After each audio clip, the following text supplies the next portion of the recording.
you prepare a report, you go to a meeting and members dismiss it. You do not know what these people want, but you were unrelenting, very resilient until you navigate us to the point where we are today. And for that, we must thank you so much. Honorable members, we have agreed that we are going to let me start by saying that you have familiarized yourself with the structure of the report. And before we start, let me remind you about what we have said. We have said that we are going to deal with the report through a thematic approach. And in one of our meetings previously, if you remember the content team, when they presented, they took us from section 1 of the report to up to section 11, which as committee members, we agreed that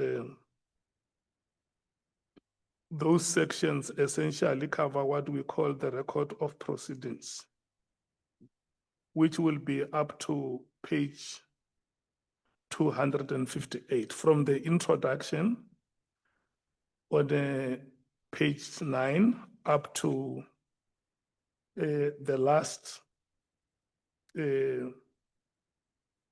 candidate the last witness who appeared before us.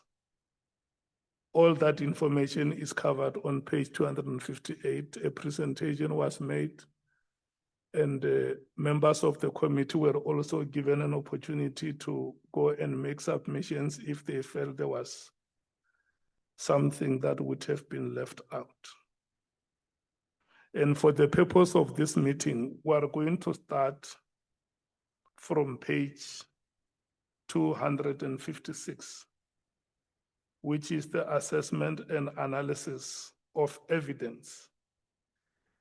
And then we will then, from there, we will move to the themes, that is from theme 1 on governance until theme 7 at 13.9, which is on page 353 of the report. And that will be followed by a cross-cutting assessment of the principal allegations on 361. And the next section, which is section 14, deals with the findings and the recommendations. So in terms of approach to this meeting, honorable members, we are going to start at number 13, like I said, from page 256. And then I will give each of the members, or I will not give, I will call the members for them to indicate if they want to speak. Those who want to speak on a particular section, they are given an opportunity to make their own submissions on that section, raise out matters of agreement and matters of disagreement with the report. And then from there, we will move to the next section, which is section 14 on the findings, deal with those matters the same way, where those who want to speak will be identified. And then the last section will be the recommendations.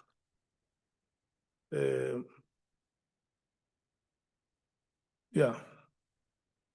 Can I check if there is any one of you who wants to speak before we get into deliberations? Honorable Skosana. Thank you, Chair. I just want to find out that dissenting opinion, dissenting views on opinion, is it allowed? Am I right? Disagreements? Yes. Points of disagreement? Yes. Yeah. Thank you. Yes. Honorable Matthews. Chair, it's allowed. We have some inputs on, and I don't know how you want to manage it, but both in the introduction, I think it's important that we set the pace, or we set the tone rather, on what it is to come. And there are things that we agree with in the introduction, but I don't think it sufficiently captures clearly what it is that we are about to do on the report. So I don't know if you want me to read through what we think or what our submissions are on how the introduction is positioned, Yeah. or whether we must just send it as a written matter for Okay. it to be incorporated. Okay. It's not groundbreaking, but it is something that we think should set a tone Yeah. just for clearer deliberations. Thanks. We will give you that opportunity. The Honorable Sangoni. Thank you very much, Chairperson. Chair, we wanted to check and maybe propose that the assessment and an analysis of evidence, the findings and the recommendations are taken together per theme. So if we're dealing with theme 1, for example, we don't do assessment of evidence and analysis and leave it. Separately. Yeah, but Yeah. we do the assessment and analysis of evidence, the findings related to that theme, and the And then recommendations, and you- then we you move on close- to the you next theme. Close the item. Yes, please. And move to the next. Thank you, Chair. Agreed. Honorable James, good morning and welcome. I see you are nodding your head, you are agreeing. Okay. Okay, let me check with yourselves, honorable members, before we go to the themes. On the introduction or the part that was previously presented in the meeting, from section 1 until section 13, as Honorable Mathis proposes. Can I check if there is any amongst you who has inputs or comments to make? Honorable Thopa, I see your hand is up, Honorable. Chairperson, I don't have many inputs. I just want one correction. It's a Yeah. spelling mistake. Yeah, Further, I don't have any other corrections. It's on the footnotes. Mchunu is spelled incorrect throughout the whole report. oh yeah. It's Mukwananzi. It's Mukwanzi. Mukwanzi. Yeah. It may be a surname elsewhere in Africa, but not in South Africa. Elsewhere on the continent, but not in this country, rather. So that is the only correction you wanted to make. Okay, It's for this section, yeah, Chairperson. and then Honorable Souls, I saw your hand is up. You have inputs to make. Okay, let's do this. We are going to start with Honorable Mathis. Honorable members, let's be at one. Okay, sorry, it's a simple correction. It's not really input, just a correction. Okay. Yeah, let's take the correction. In section 3.2, where all the members' names are mentioned, everyone has their initials Yeah, that points to their second names. yeah, Mine only has my initial pointing to my first name. My indigenous name is not there, Oike. And it must be the initial to reflect the indigenous element, must have the exclamation mark and the Q. So it should be A exclamation mark Q source. yeah. That is Ashley Koike, the first source. Okay. Thank you, Chair. The correction will be made, honorable members, and apology for that weakness in the report. Honorable Mathis, can I check first with you, how much time do you need to? Oh, it's probably 2 minutes. I think Okay. it's better that I just read rather than talk to it, because I can be a bit long-winded, as we know. So just from the section, so when we get to 1.5 on the introduction, our inputs here is that, we do support the view that the committee must produce a report that is firmly grounded in evidentiary record and capable of assisting Parliament in exercising its constitutional oversight. But what we must highlight here is that we are here to make findings where evidence permits and recommendations where intervention is required. So I don't think the introduction is capturing that. It's very high level and it's not setting the tone on what it is we were established to do. So the National Assembly established us as a committee. We weren't here just to summarize the allegations and, and record versions that were competing.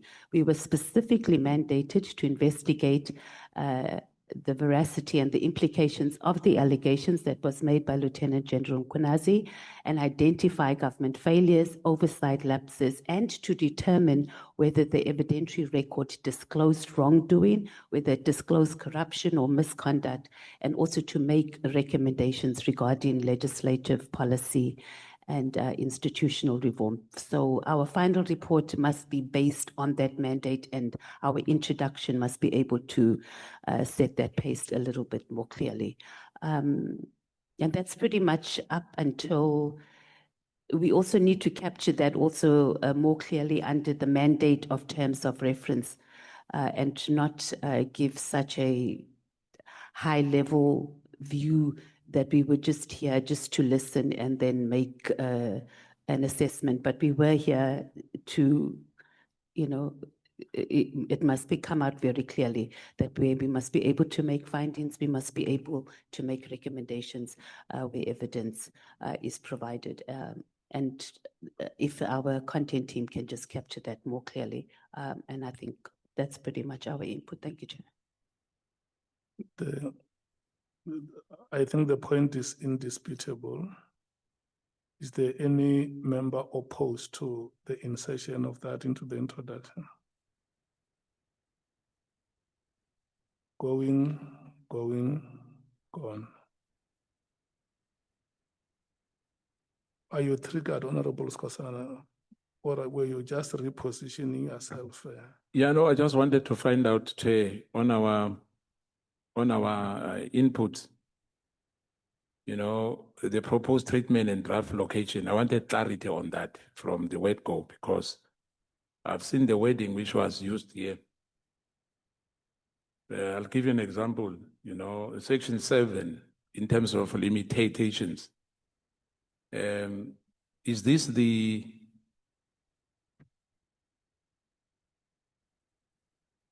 this limitation found by the legal team, or is it by the admin staff? Because I'm looking at one example, the issue of Morgan Maumela. That the record is untested allegation and considered referral only where identifiable evidence exists is on location 7, 13, and 15. So my question is that, are we going to debate these issues? Are we going to deliberate these matters? Yes, assessment of evidence. When we speak about analysis and assessment, Yes.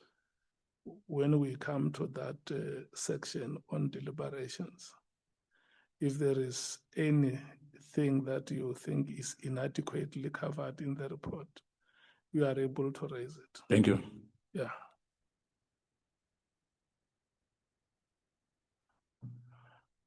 Okay, are we ready to go, honorable members?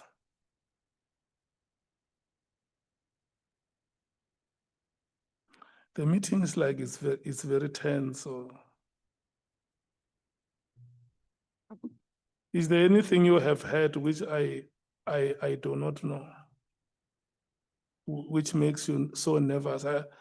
We can't be like we're getting into an examination room. It's a reshuffle has caused this, Chair. That one does not belong here. For sure, you know the separation of powers very well.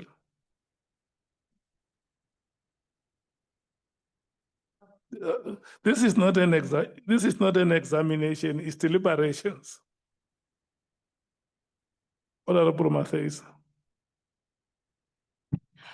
Okay, Chair. Also and I'm glad he did trigger me, Honorable Kosana, because we jump into, what is it, page 200 and 240. But we also have inputs on,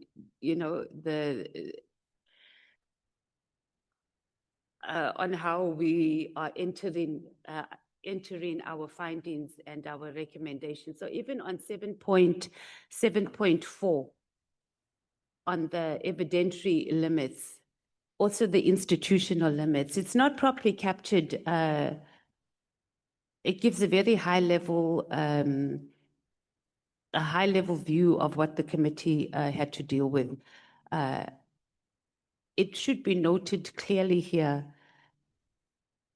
what were the resources that the committee requested in its terms of reference and was adopted by the National Assembly, and what was made available to us by the Office of the Speaker.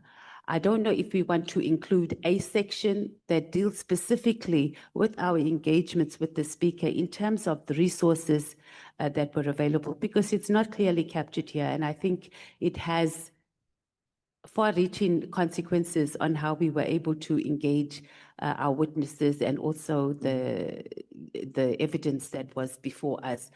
We've got documentary evidence of our engagements with the Speaker's office, not just on the resources of like the forensic investigators, her response, her time, of going back and forth on responding on requests that we have made. Even the issue we had, an example is that we had in our terms of reference, we made, it included that we must have psychosocial support for our witnesses here. That was not made available, and that matter was needed on that day when we had one of the witnesses that was crying uncontrollably since she arrived. Even on that day, we did not even have medical services. I mean, sometimes the ambulances were out there, but they were not available on that day. And we had to go through and continue with the witness without having that clarity on whether, this was something that we should be doing or not doing, or whether it was white woman tears or whatever the case may be. So these things must be highlighted because it's going to set the pace on how we're going to go into our deliberations. And it's a very, very important fact because it was also something that we raised continuously as a committee and our engagements with the Speaker's office in terms of making resources. It can't be that Parliament adopts that we set up an ad hoc committee, it asks for its terms of reference, we say what it is that we need, and then it's not provided.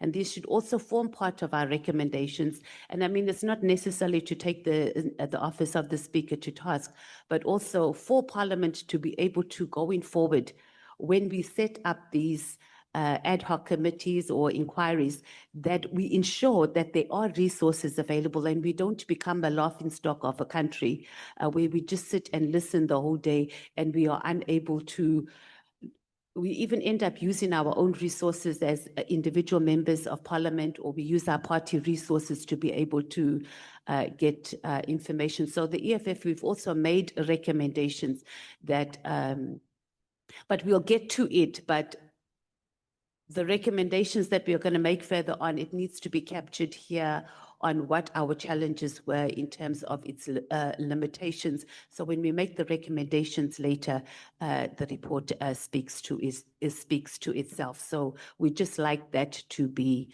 clearly captured on what the committee was provided in terms of it being able to do its work. Thank you, Chair.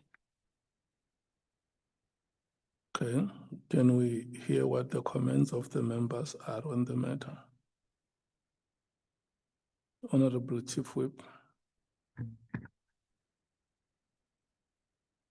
No, thanks, Chair. I tried to listen very, very attentively to what Honorable Matthias was saying. And as I was doing that, I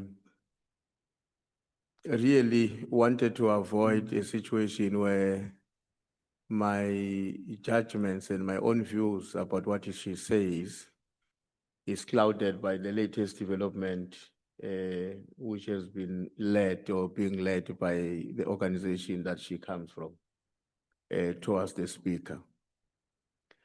Now, I would prefer that, Chair, if we want to have a specific observation that we want to make about the quality, the level, and whatever we call it, of support that we anticipated and happened to have received from the Office of the Speaker.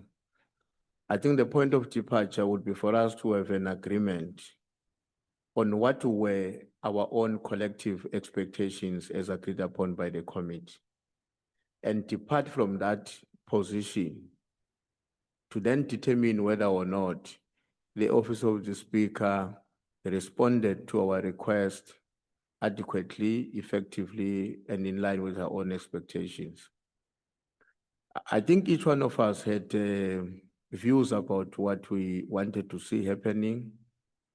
I seem to recall very well a debate that once taken place when the Honorable Matthews was arguing very strongly that we should have been provided with a forensic investigation.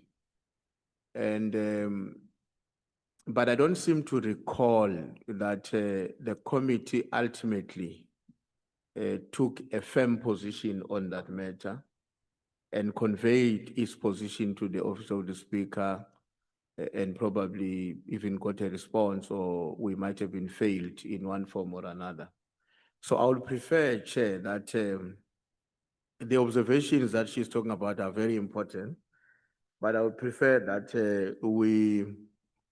I think we will have to be a bit meticulous about a proper recordation of what was agreed upon by ourselves as a team, and then make observations about where there may have been weaknesses or challenges with regard to those interventions not being provided by the Office of the Speaker.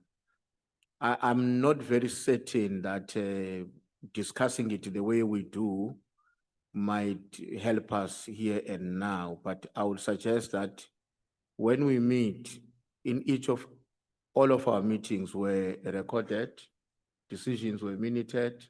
I think it should be possible for the team that is working with us to extract those decisions that we took and say to us, these are decisions that we arrived at, and then we can, as a committee, do an evaluation of the extent to which the Office of the Speaker did intervene to help us achieve our own objectives in line with those decisions.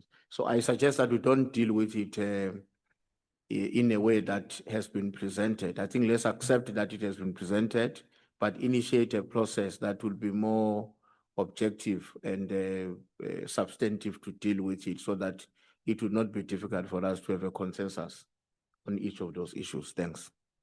Okay, can I check if we still have any other speaker from the NC? Honorable Skosana. Chair, I'm going to make a remark first. I'm not sure whether you allow me to do that. Because now we'll be deliberating this report for the next 2 days, perhaps 2 days if we don't finish today. And as a representative of our people in this country sent to Parliament, and I think perhaps I've missed that earlier, that both the Madlanga Commission and ourselves, the people of this country are expecting results out of what we are doing here. And as such, I just want to applaud South Africans as well, you know, that the behavior yesterday in the so-called March to March behave in a manner that it befits South African, real South Africans, besides the incidents which happened. And the police has shown yesterday that they've got the capacity to defend South Africans. Now, besides the other opinions, because as I'm saying, I said to you, we've got different opinions about issues, but I will emphasize and applaud and say thank you, South Africans, for your behavior yesterday. Smolanyana incidents. And coming to the issue here, Chair, I think this draft report, hence you said that we read it, you know, all of us here, I believe. And indeed, there's not much, which perhaps one can point out, from Umkhonto Wesizwe Party and as a member of this core committee. Dissenting views will always be there, and there's nothing wrong. Even in the Constitutional Court, even in the Supreme Court of Appeal, sometimes they differ. And there's nothing wrong that we abide as if there's something wrong, then somebody must be afraid to say, no, I differ. No, if I differ, I differ. But the majority rules. And we'll accept that. But it doesn't mean that we must keep quiet when we said things here and we are pointing them out clearly, openly, because this committee, millions of people are watching this. And we cannot change facts. Because there's broadcasters here. They've got these recordings here. So one cannot change it because he wants to certify somebody else. There's no one who's judging anyone. But indeed, Chair, let's start. Okay. Thank you. Can I check Honorable Breitenbach? Thank you, Chair. I largely agree with the input of Honorable Mchunu. I'm not a praise singer for the speaker, but I think that our domestic issues should remain just that, domestic issues. We can discuss, matters that we thought we did well and thought that we did less well, and lessons learned amongst ourselves, but I don't think we need to air them in a different context. Okay. Thank you. Honorable Klopper. Honorable Sauls. Thank you, Chair. I think the issues are covered sufficiently in section 7. Thank you, Chair. Honorable James. I tend to agree, Chair. I think at this stage, our submissions and our recommendations needs to ultimately foster public trust. So if we're going to be reflecting and having a sort of separate space where we highlight the shortcomings, where we feel that, we were shortchanged, we were delayed, we didn't have the relevant support, how does that instill the public trust and confidence, in whatever recommendations we're going to be making? If we're going to have it's almost like I'm not even sure how to put it, but I agree with Honorable Tuli. Okay. Thank you so much. Honorable Matthews. Thank you, Chair. Honorable Chief Whip, I can assure you that this has nothing to do with the vote of no confidence in the Speaker. And you'd know that the EFF has always been passionate about resources being available and being able to fully capacitate the committee. We can take the position that we don't have to go to the extent of highlighting the office of the Speaker in that regard. But I agree with you, Honorable Ntuli, that there is, and that's what I did say, is that there is the whole record of our communication, and I think that must just be captured, because it's quite possible that our report is also going to be taken on review, and we might make recommendations and stuff that is not, I'm not anticipating, but it can be. So that's what the section is about. It's our limits. It's not saying that we are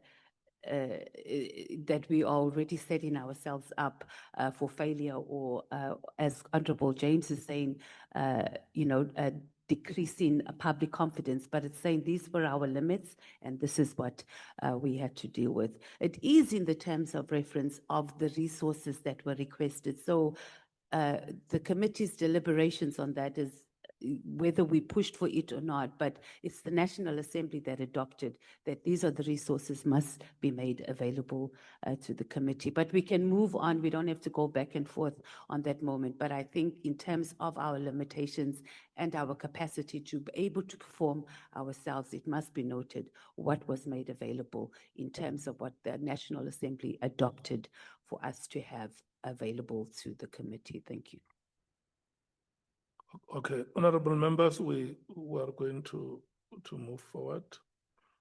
Let me remind you that if you go back to the minutes of our meetings, you'd know that at some point the chair was advised to write to the speaker on the support that Parliament could give to the committee, and those letters were written, and the office of the speaker responded to the request that the committee has made. If you remember, with regard to forensic abilities, there was one letter where the office responded and indicated that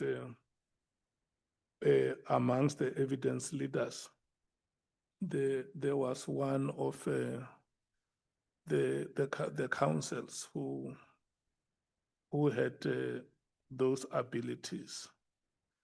Maybe on our part as the committee, we might have not indicated the areas where we needed such services to be employed. But nevertheless, I think the meeting has expressed itself very adequately that in case there is any other matter coming to light, we can always deliberate on it and determine if we should include it in the report or not. What I hear coming out of the members is a reminder to all of us that we have been put as a committee to investigate. And we were not only investigating, but we were investigating the veracity of allegations that have been made. And so it means the whole report at the end, especially with regard to its assessment of evidence,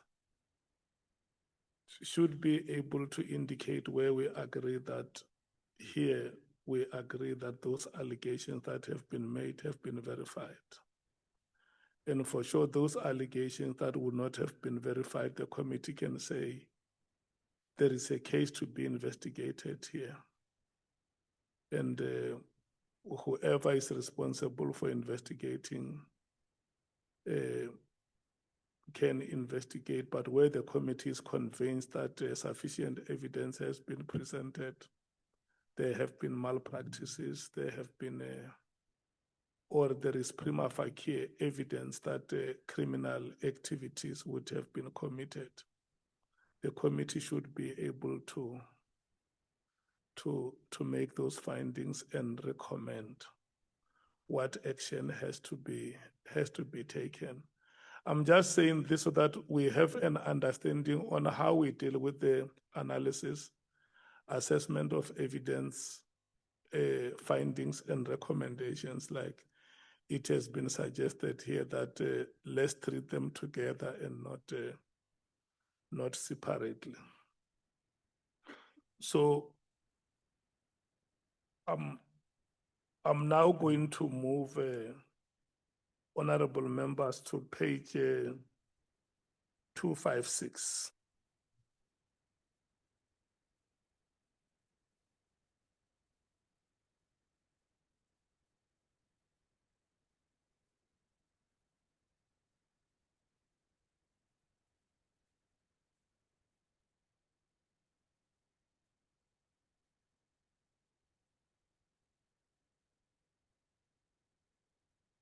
Hello, Honorable Sangoni.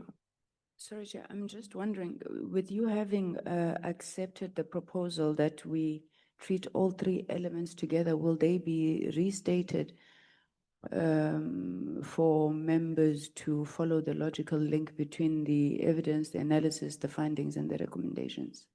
That would assist.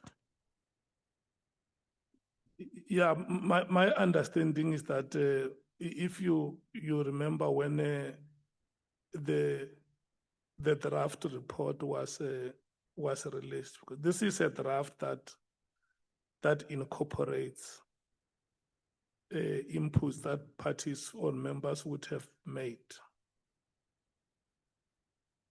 and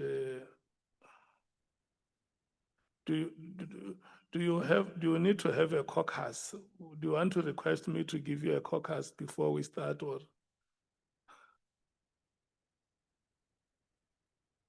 because there must never be any confusion before we start the meeting. Because I see you are talking between yourselves across parties. Do you want me to give you a caucus? Okay, let me give you a 15 minutes break so that you agree amongst yourselves if there are any issues. Because you see, once the meeting starts, there is no way stopping the chair. Yeah. So you need to talk between yourselves and understand this procedure properly. Yeah. Okay, I'm giving you 15 minutes break. It's a your break is starting at 11:15. We're coming back at 11:30.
11:30, we were resuming the proceedings.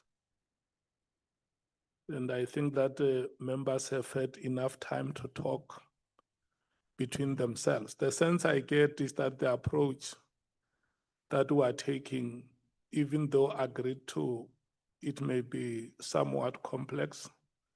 So we will exercise that with some degree of flexibility so that members do due diligence to the report. And I have said that for the purpose of deliberations on the report, I'm going to allow each one of you to speak because we are deliberating on the report. It's not compulsory that you must speak where you agree with the content of the report.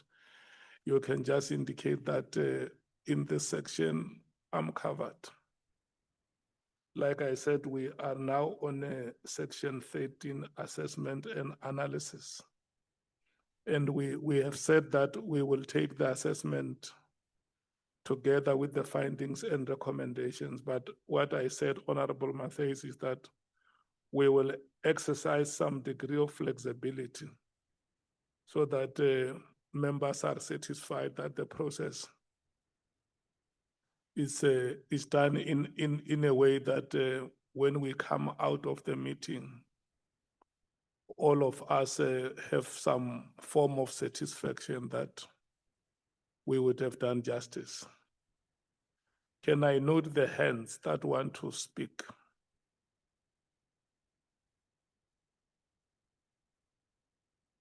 Yeah? No, I said to you that we are on page 266.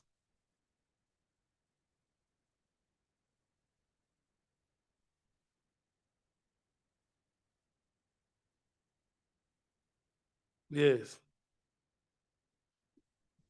Do you want us to go? No, we can't go page by page. Listen to the approach I want to. The approach is that I recognize hands. And the reason why I'm saying we're starting on page 266, that is where the assessment starts. And then remember, we have agreed on a thematic approach. If you go to page 278, 268, I think, that is where we start with the first theme. Is 268, yes. This theme 1, governance, executive authority, and leadership accountability. So the assessment is done theme by theme. Can we all of us be on page 268, where it says theme 1, governance, executive authority, and leadership? Is there anyone having a difficulty? Honorable Klopper. You're asking two things now, Chair. You're saying hands to foot deliberation and if you've got difficulty. So I don't have a difficulty, but you asked if I would like to deliberate or speak on this. Yeah, hold it. I now want to recognize the speakers from theme 1 on page 268 up to page 278.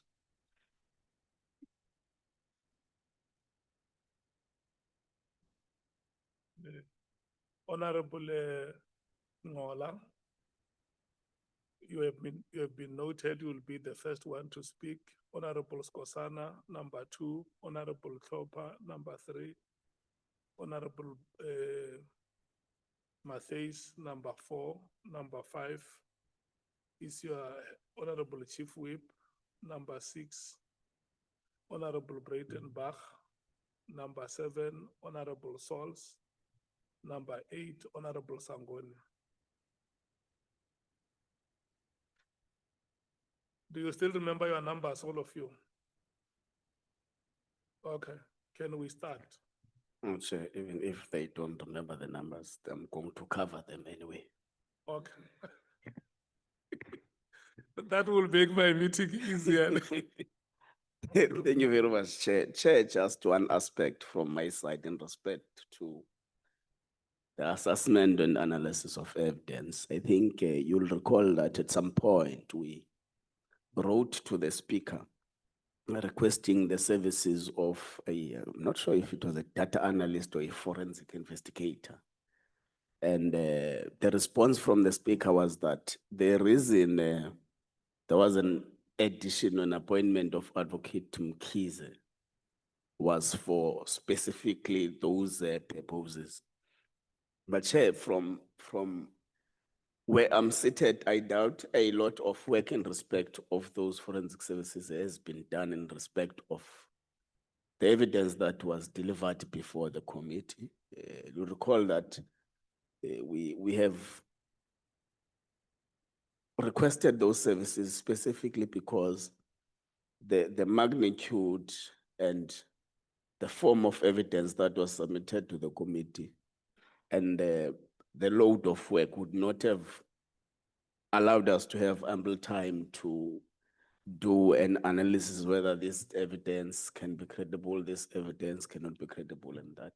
So I just wanted to reflect on that, Chair, that I'm not sure if we have covered that aspect in the two documents, but I think from once where I'm seated, there's not much work that has been done in respect of those or that aspect. Thank you very much, Chair.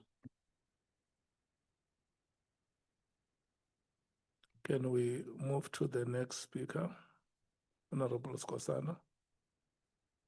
Chair, can I come at a later stage? You can pass through. Just want to formalize everything into one.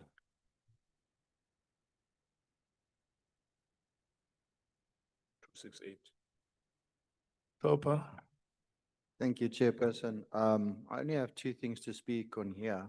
On the first is on page 274, it's D&E, where the former Minister Bekitele was sitting here and giving his evidence.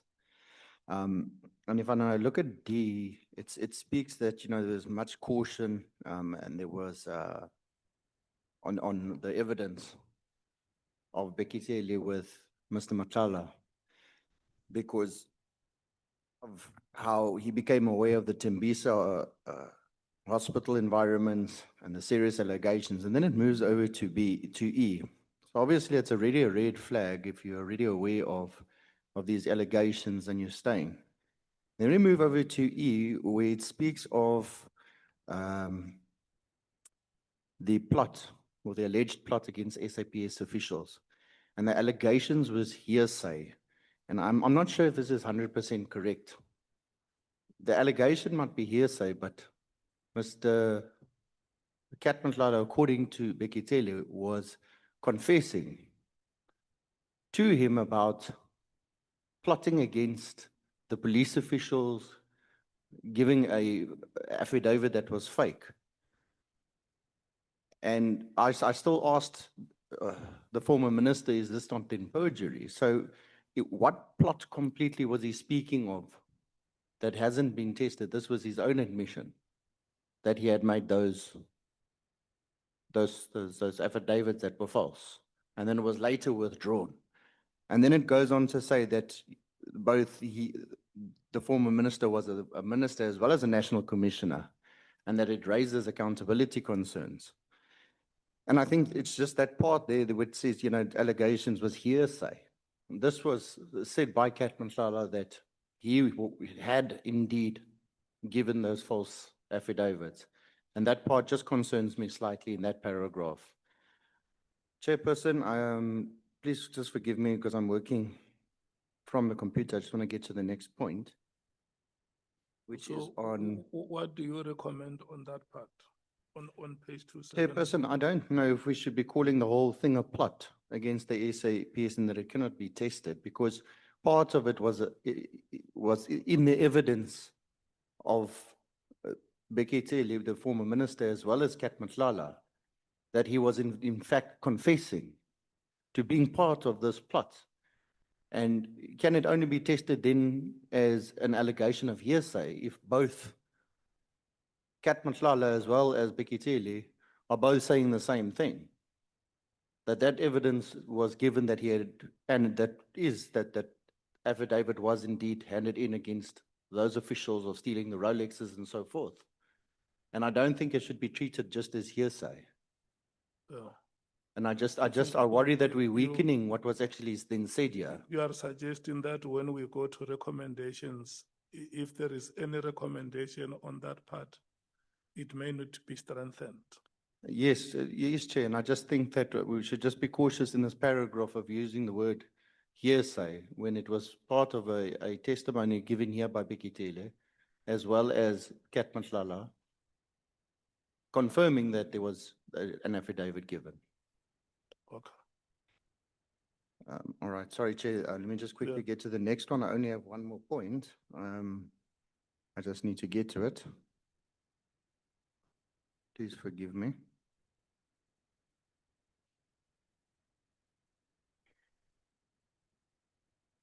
Chairperson, so I didn't structure this as just one part and then another part. Mine is just every part that I read that is concerning.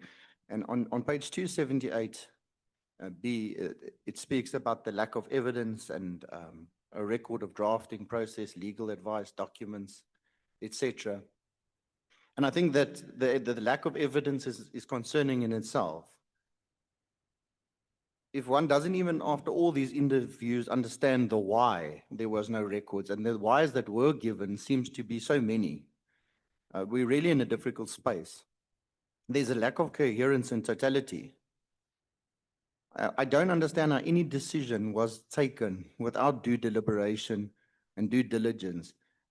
And it's exactly because of this lack of evidence that we're actually sitting in the situation that we are. So, sorry? Oh, we were sitting in this situation because there's a lack of evidence, because there's a lack of record keeping.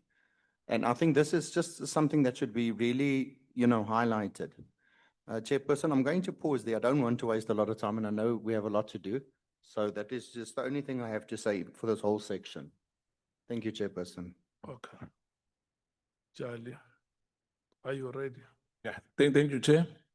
I'll be quick, Chair. I think the issue here about Minister Mchunu, that the directive was lawful. We know now that it was not lawful about the disbandment. Now, there should not be any doubt about that. And I think the way it's put here is like we are still saying, we are speculating. Because when you read B, On which page are you? 269, Okay.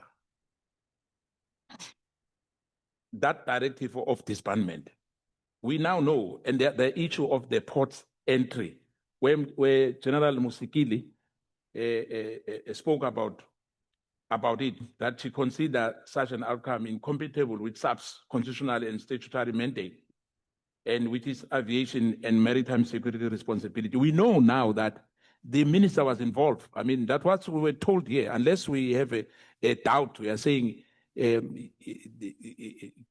Musikili was lying to us. And when we come to the boundary between the police and operation,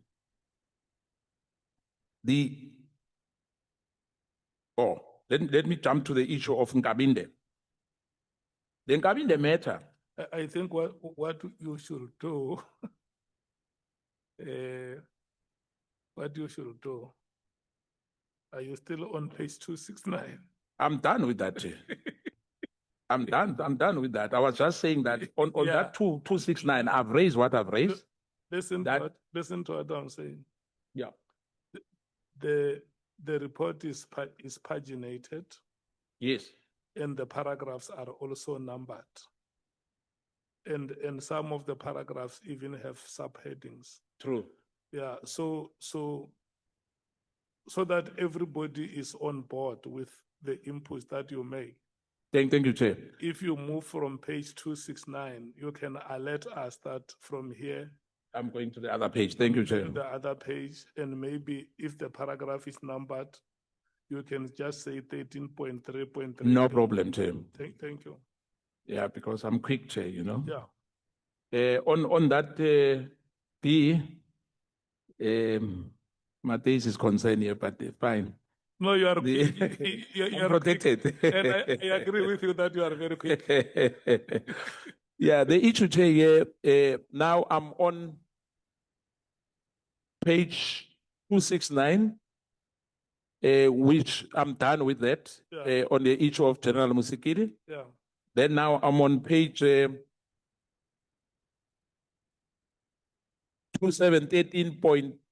2713.3.4, constitutional Yeah. and institutionalized boundary between police and operations. I think we deliberated that in terms of who's an accounting officer, you know, between the minister and the national co-commissioner. And it was evident that the national commissioner is an accounting officer Mm. and the minister is an executive authority. Now, we know now, Chair, on 270, 13.3.34, The second paragraph on the page- second paragraph on page page 270. Is that Minister, Police and Oversight Authority that we agreed. But when it comes to the issue of accountability, the accountability rests with the National Commissioner. And the issue that the senior sub-witnesses, however, described the same action as intruding into the operational command was discussed in this meeting, that the minister was indeed intruding. He argued, with the minister about that to say that he still maintains that he is indeed as well involved in operational issues. And we argued strongly about that, that there's a thin line regarding that.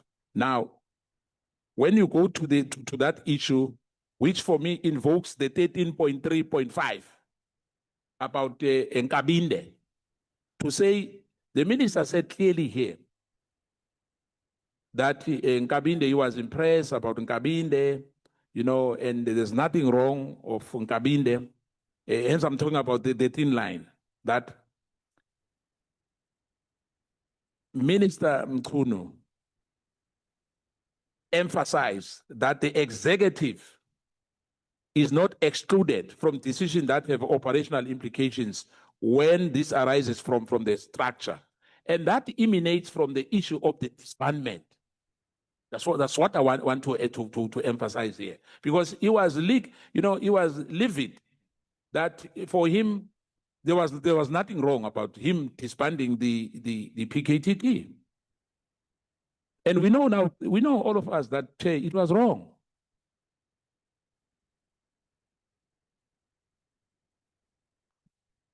On the 13.3.5, which I was talking about, the internal decision-making process of Mr. Nkabinde, because he was central, Mr. Nkabinde, on this matter.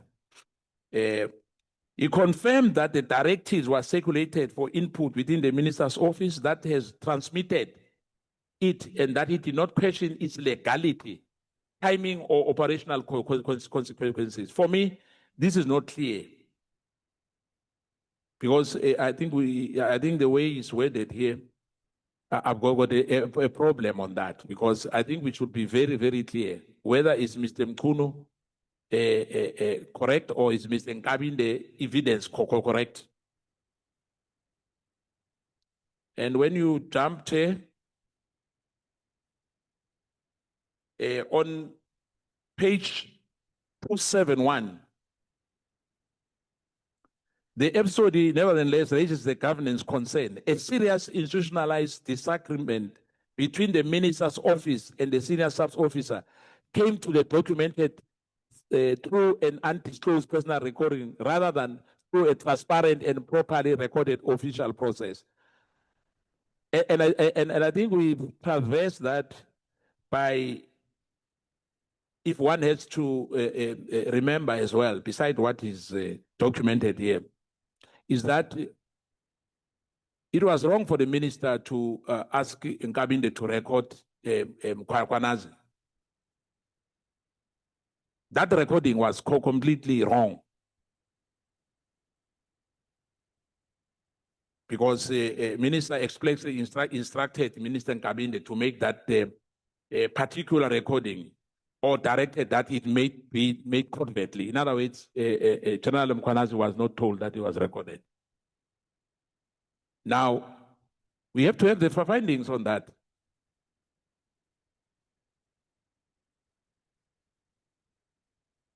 Thank you, Chair. Okay. Can we proceed? Honorable Matthews.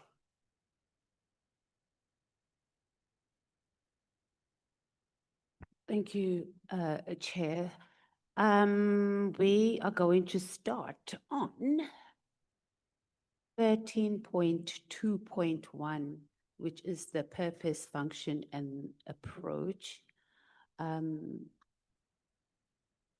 our input here is that the committee is not empowered to determine criminal guilt or impose sanctions. So I think this sets the pace also on how it is we're going to go into deliberations. However, we must note that the limitations does not prevent the committee from making actual findings based on the evidence that is placed before it. And this must be properly captured under the purpose, function, and approach. So I'm just going to read how I think it should be worded, but obviously our content team will make it more appropriate. I know we have more of a revolutionary approach when we write as the EFF. So under 13.2.1, the committee is not empowered to determine criminal guilt or impose sanctions. However, this limitation does not prevent the committee from making actual findings based on evidence placed before it. The committee is entitled and indeed required to assess the credibility, the reliability, and the weight of evidence, to evaluate competing versions and determine whether allegations are supported by evidentiary record and identify governance failures, oversight lapses, wrongdoing, misconduct, and institutional weaknesses where the evidence permits. And then we move on to under 3.2.4. We should note underneath there that throughout the inquiry, the committee received sworn testimony, documentary evidence, written submissions, and other information that is relevant to the allegations under investigation. And in many instances, evidence was collaborated by multiple witnesses, and there were documents and electronic communication and objective records. And I think that is not properly captured underneath that section. Move on to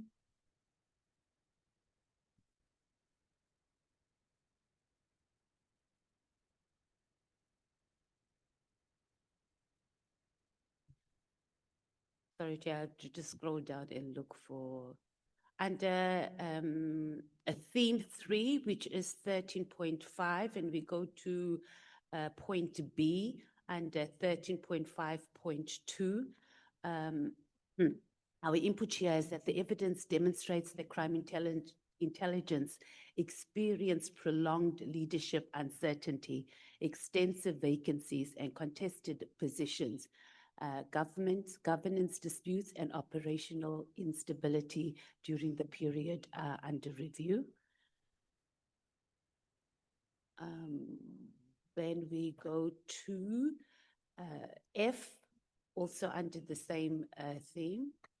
The committee finds that the moratorium imposed on the appointments within crime intelligence materially affected the ability of the division to perform its functions and contributed to the operational weakness identified by several Which witnesses. page are you, Honorable Matthews? It's I don't know the page number because I don't have page numbers, but it's on 13.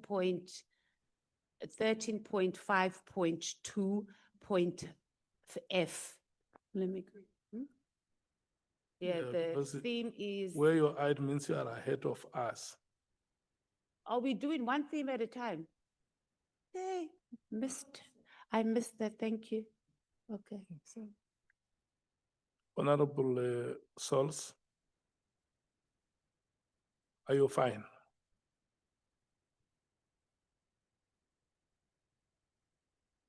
We are between 268 and 278.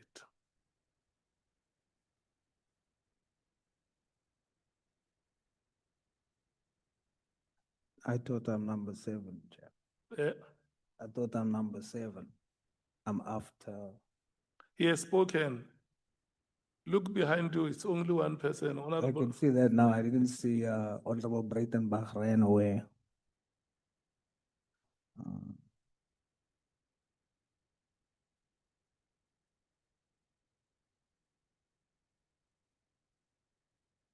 So we're dealing with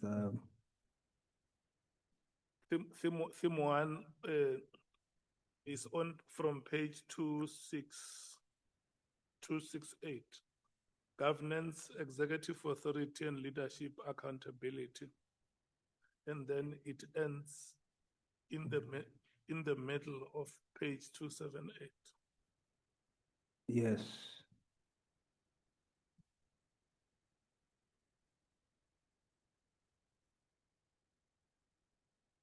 So when we read 13.3.2,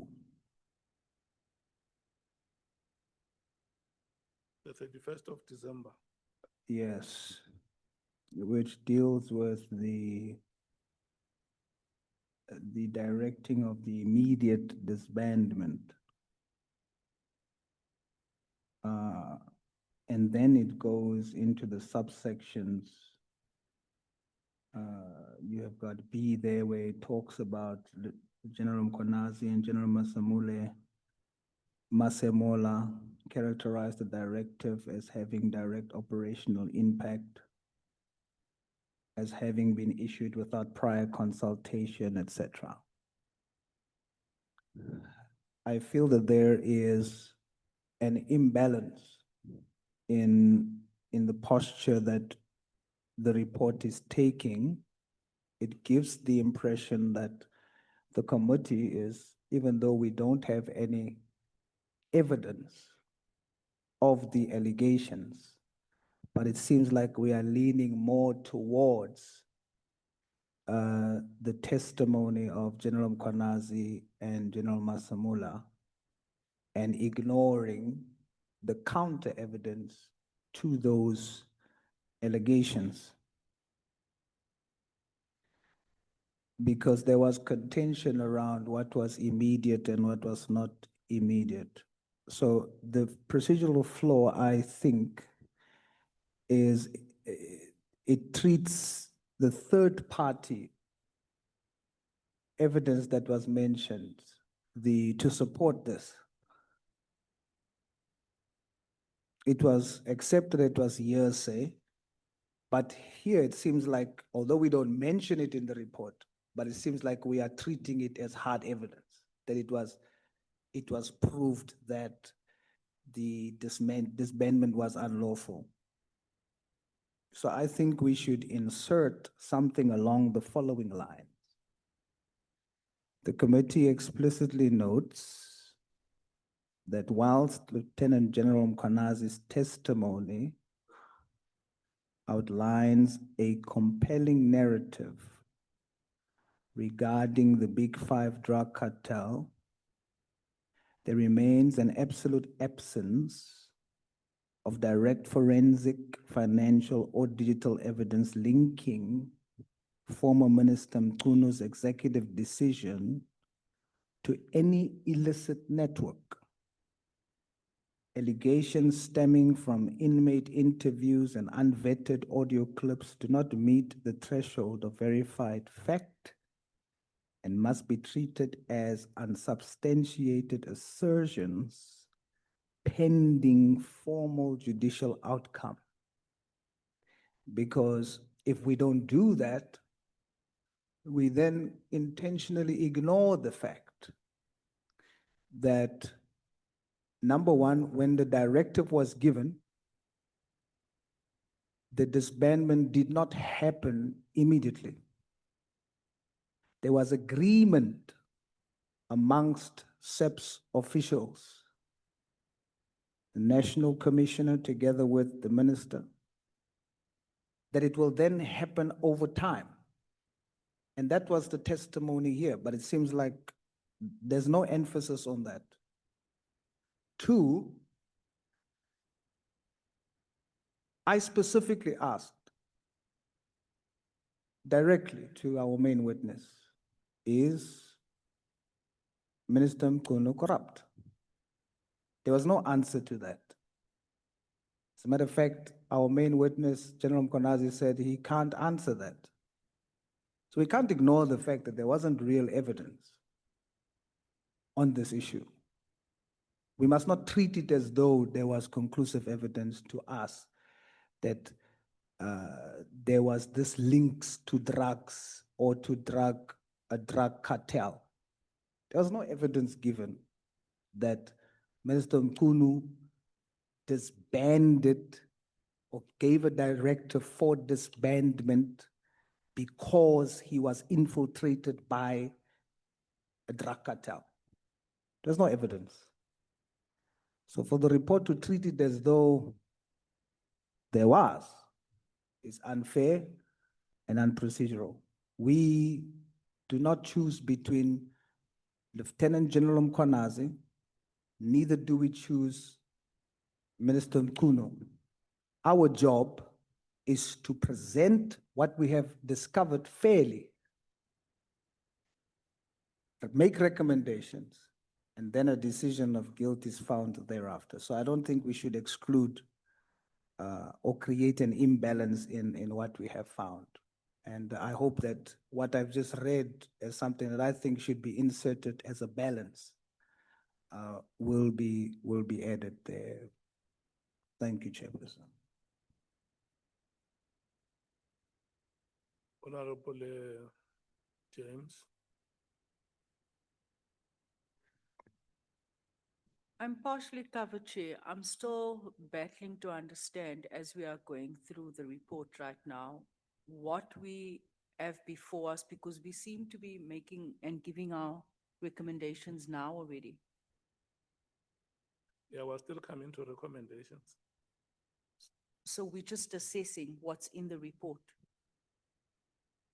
We are making a thematic assessment between pages 268 and 278. But remember what we said is that we will exercise some degree of flexibility so that if there are certain submissions that you think may escape you, you can make recommendations at once so that such points do not go missing.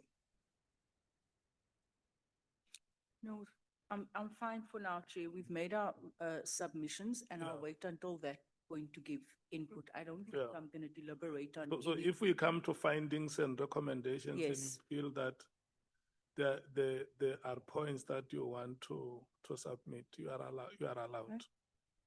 Yes, I'm going to wait until then. I think that's the important and that's our mandate here today.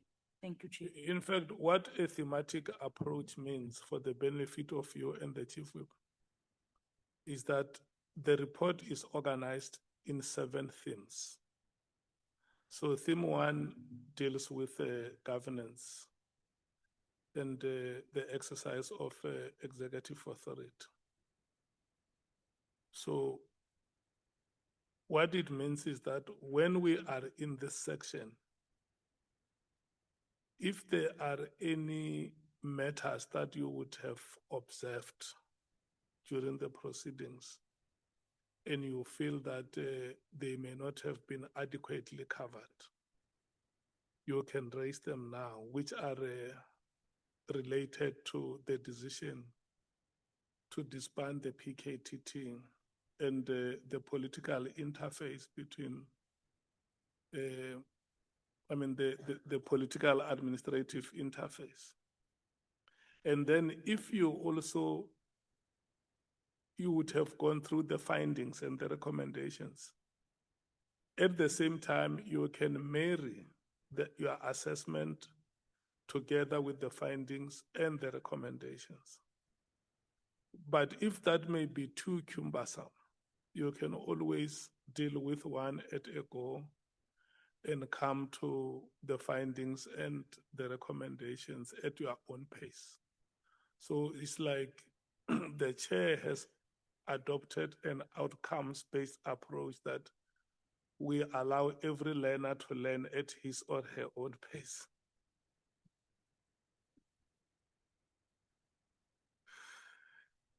The next speaker was the chief whip.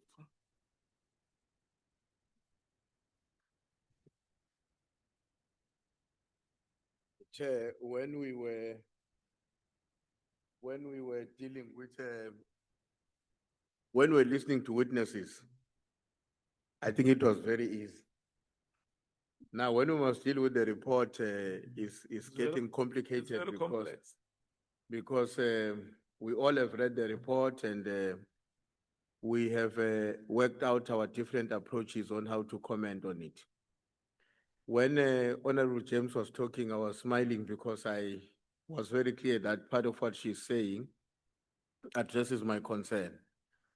I am not going to deal with the substance of what is contained in the report on theme 1, but I want to deal with my proposals on what should be covered as findings or recommendations on theme 1. Yeah. So which means You are in order.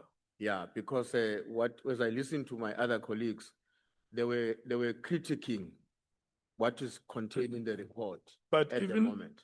maybe before you go to do that, because if this process is cumbersome, members may advise. If you want us to give each one of you to make your own assessment and recommendations on the whole report, we can take the same approach. The content team will find a way to locate them properly. You see?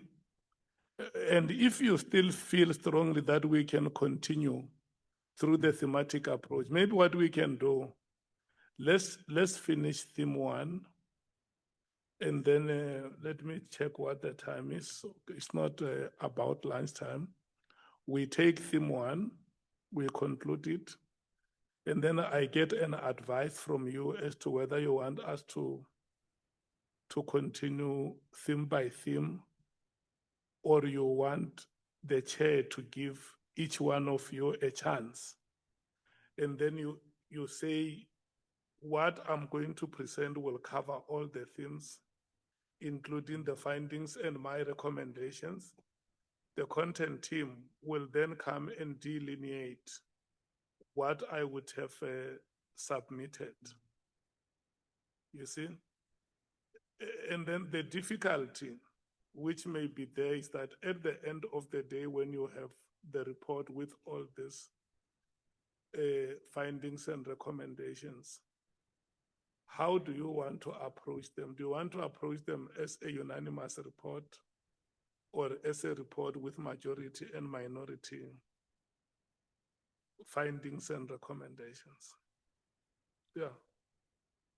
I think Honorable Sangoni, your hand is up. Yeah, thank you very much, Chair. I think in principle, we don't have a problem with your suggestion that we all speak on the report on its entirety. I'm worried because we are likely to be raising issues that we raised in our submission. We had a meeting last week or the week before where we had thought that this particular report would have consolidated our submissions. And to be honest, I don't see the African National Congress's views in the document as it currently stands. Now, in the event that we were to take that approach, it then means that the report is going to go back and get reworked again, and then we must sit and look at it again?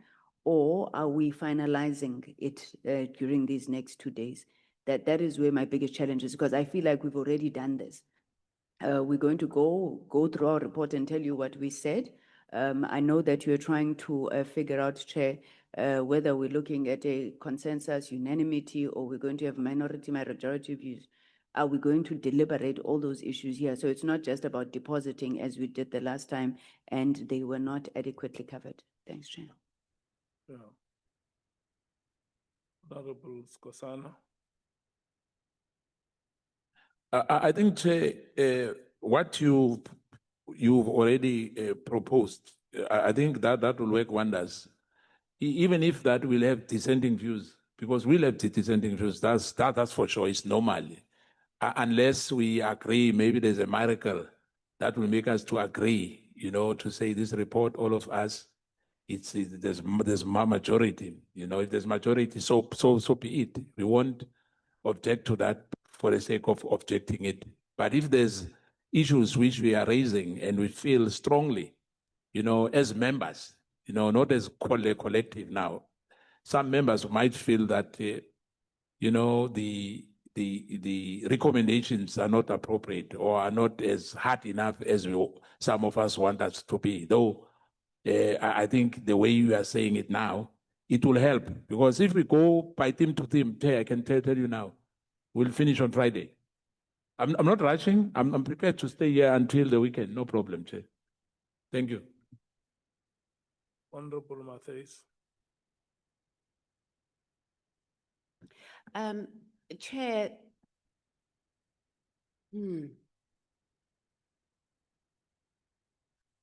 yeah, I'm still applying my mind on how to do this very.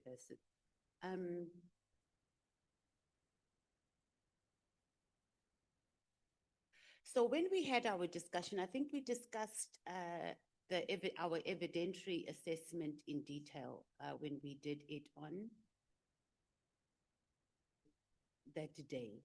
And then our inputs were done. This report was presented, but we didn't go into detail. It was just to capture what was submitted, and then we were coming here to discuss it.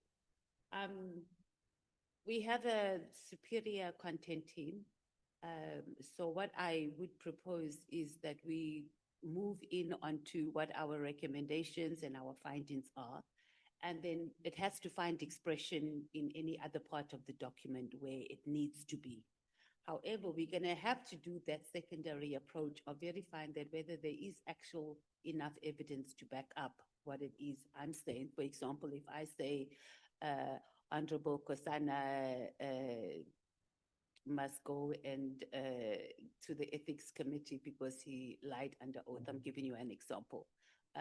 We must be able to go and under Honorable Kosana's evidentiary assessment, etc., and be able to do that. Because what I'm concerned about, if we just rush and we get to our recommendations and findings, and then the rest does not find expression under all the other themes and headings, we're going to look extremely clumsy.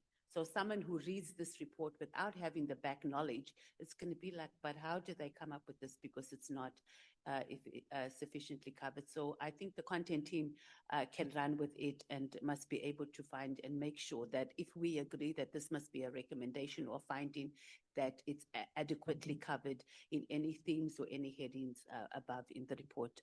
And I think that would be progressive.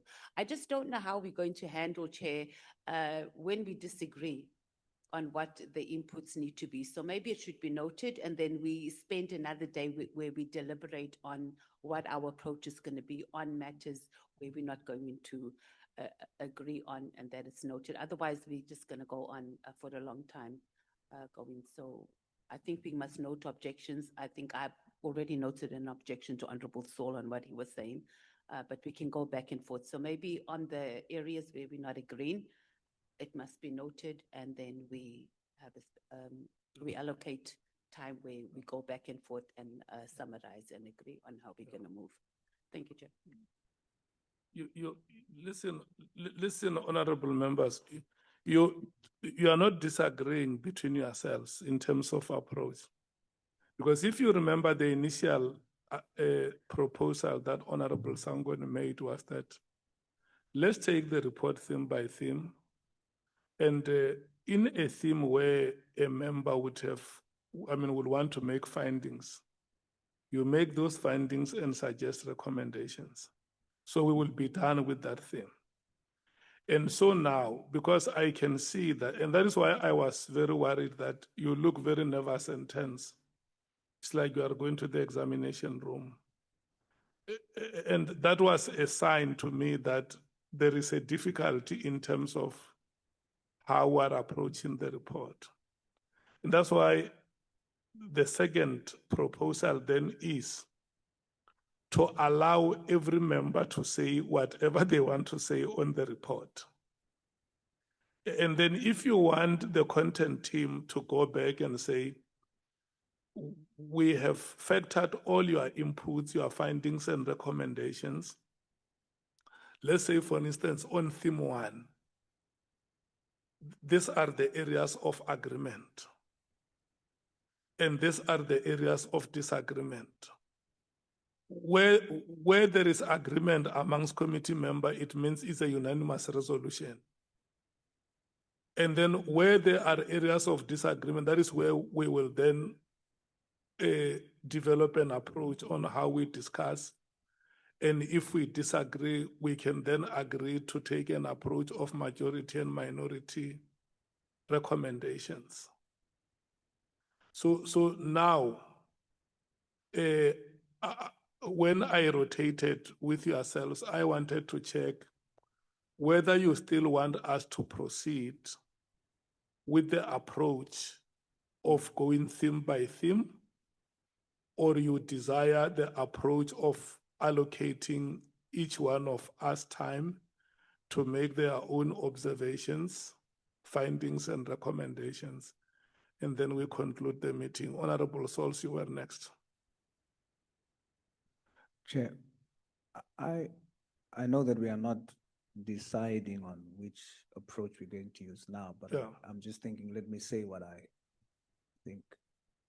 I lean more towards the theme by theme, Yeah, because when we deal with the findings and the recommendations, we are now making sure that it speaks to each other in the themes, yeah, and we get to the findings.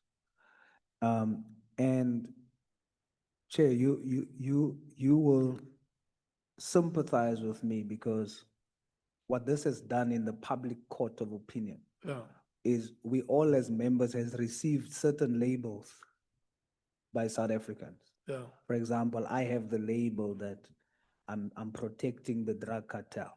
yeah, Now I'm sitting here, and to propose a balanced view, and I mention Minister Mchunu, I will again be looked at as I'm protecting Minister Mchunu and others. But I'd rather risk that and maintain the integrity of this committee that says we will present our findings in a fair and balanced way. yeah, What we found about General Mkwanazi, the positives and the negatives. What we found about Minister Mchunu, the positives and the negatives. We present without no emotions. So what I was raising earlier was just to say, what I've spotted is the things that Minister Mchunu raised is not, there's not a balanced reflection. And so I will emphasize that.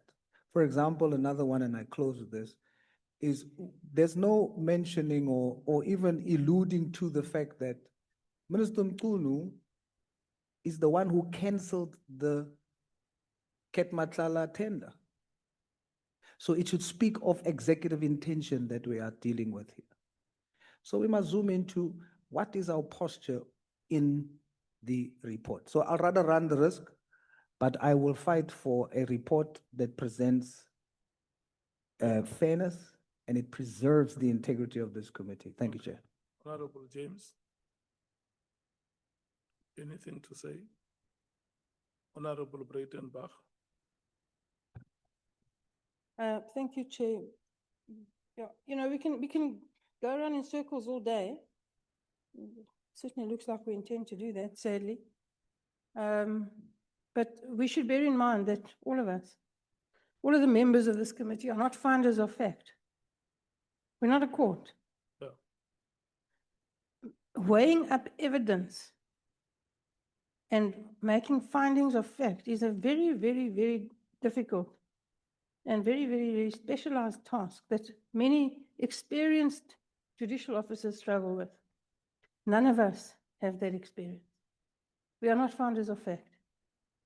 Our job is to find weaknesses and problems present in the current system that governs the South African Police Service, the National Prosecuting Authority, and the wider criminal justice system, and to make recommendations on how we best think those can be resolved. We cannot find people guilty. We cannot find people innocent. We can find that people have misled us when the objective, glaring facts suggest that, and we can make recommendations in that regard. But we cannot find guilt and innocence. So we needn't waste our time with respect debating those issues. There's a very important paragraph in the report on page 427, paragraph 15.16.2, which says exactly that. The evidence before, and evidence is used in the widest possible sense here. Because what we heard here was not evidence, it was information. It was not tested, it wasn't cross-examined. There's nothing to support it. There's no supporting evidence or extraneous evidence or real evidence to support most of the information that we heard here. So to call it evidence is a very generous term. But the paragraph says, where evidence before the committee reasonably suggests that a witness may have knowingly provided false or misleading evidence to Parliament, the National Assembly should consider referral of the matter to the appropriate authority for assessment. That's our job. We have no other job. And so we can go around for days complaining about what people said, but it's not really relevant to what our job is. Thank you, Chair. Honorable Ngola. Covered. Chief Whip. Yeah, Me, I'm getting to business. okay. Yeah, I'm. So honorable members, for progress sake, we are going to take this approach. We will take the report theme by theme. And then this is what we are going to do. If there are members who want to make complete submissions covering all areas, I'm also going to give them an opportunity so that they must not just be passive in the meeting, waiting for the afternoon. So can I check how many of us want to speak once and make their submissions? Is Honorable Skosana, Honorable Matthews, Honorable James.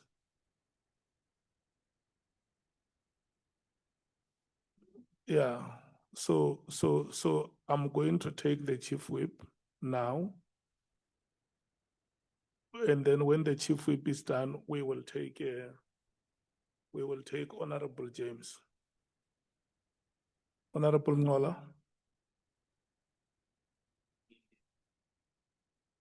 Want to speak?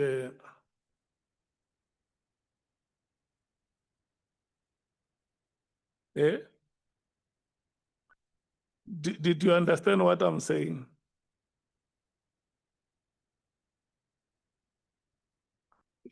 Yeah. Do you have inputs to make on theme 1? Oh, okay. Chief Whip, may you proceed? No, thanks, Chair. Chair, I'm going to make proposals. I'm departing from the understanding that we all have read the report. We have our own views about what the report says in terms of the substance. And I want to start off by raising issues that, in my view, have not been properly canvassed in the report.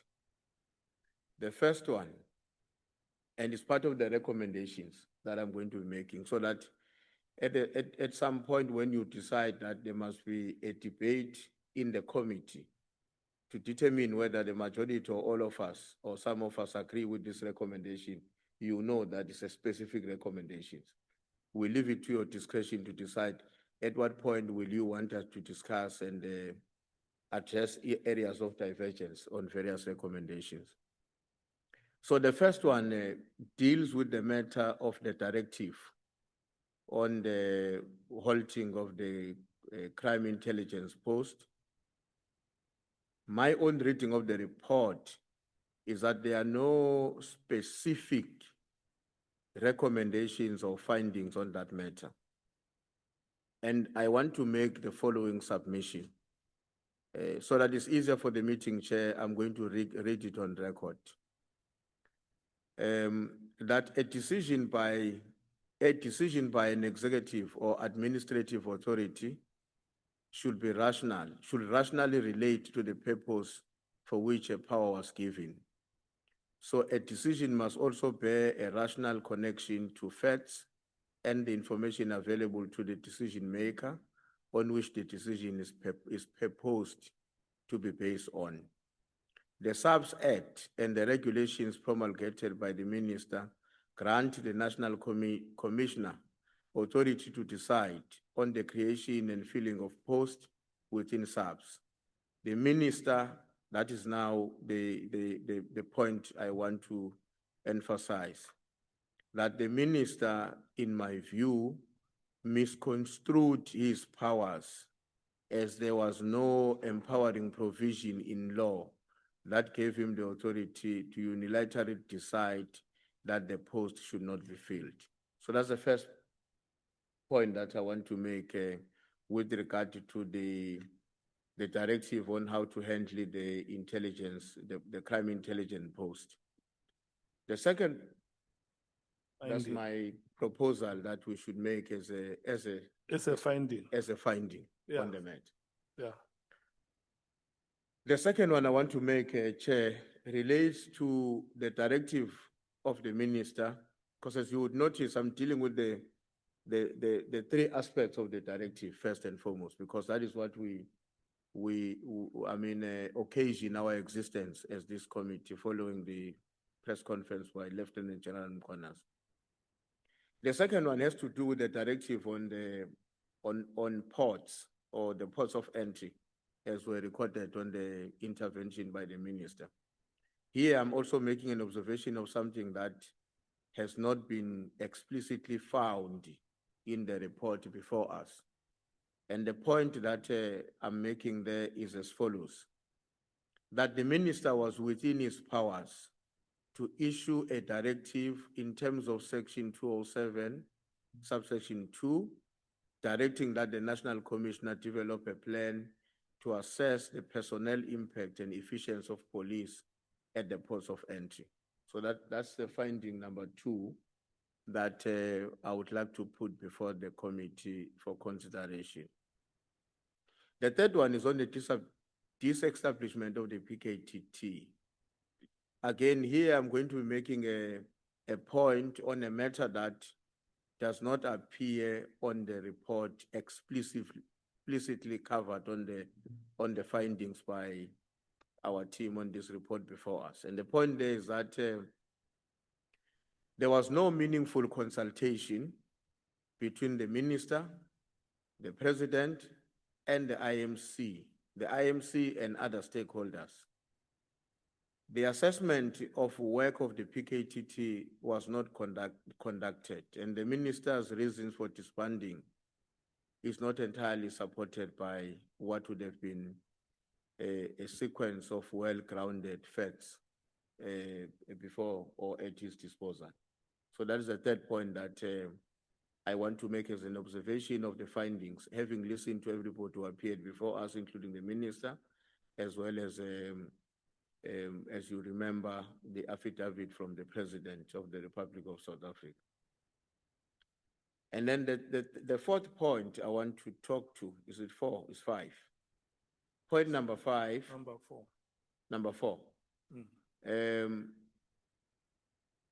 I'm not sure if I'm still within the same theme, but I want to take 4 or 5 points and stop, yeah, Yeah. even if they are not in the same theme. This one deals with the allegations that the minister is a member of a criminal syndicate. Again, I want to make a point here, which I suggest should constitute one of our findings. That is not also coming up on the report. And the point is that the allegations cannot be, in my view, cannot be sustained and be supported by evidence before the committee. So with all that we've listened, I have a sense that the report recognizes the fact that we listened to this issue about criminal syndicates, but it doesn't spell out clearly whether we should be considering a finding which implicates the minister on this matter. And that is why I'm making the point that I've already explained. The last 2 points I want to make, Chairperson, is that the first of the last two deals with the existence of what is called the drug cartel, or the Big Five, as it has been commonly known.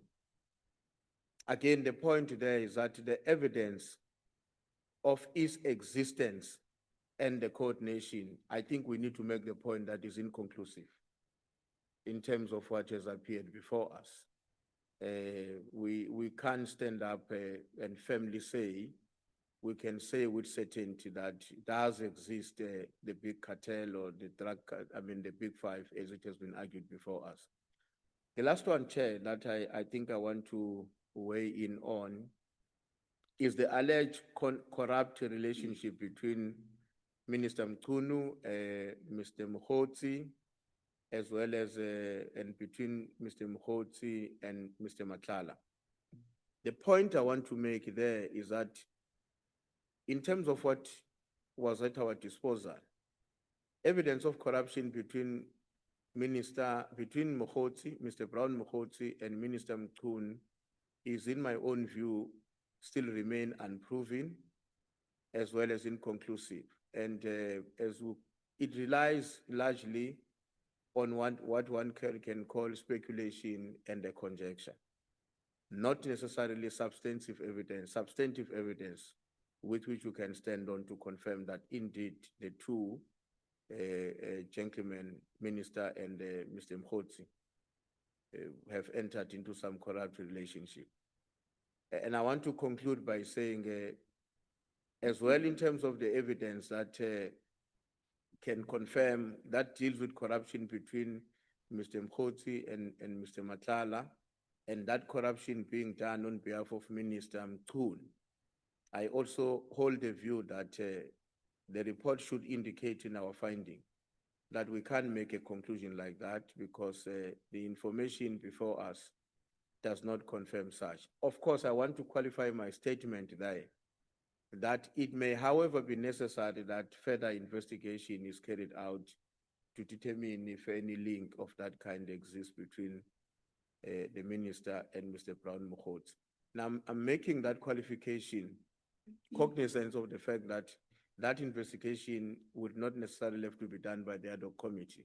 Once the ad hoc committee has concluded its work, it may have to decide which other agencies of the state would be appropriate to handle that matter so that they go deeper than what we were able to do as the ad hoc committee.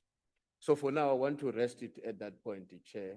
I have other comments to make, but let me not monopolize the meeting. In the next things. Chief Whip, because this was your slot to speak on theme one. If you still have anything on theme one, you can exhaust all your issues. You are fine on theme one. Yeah, so wait.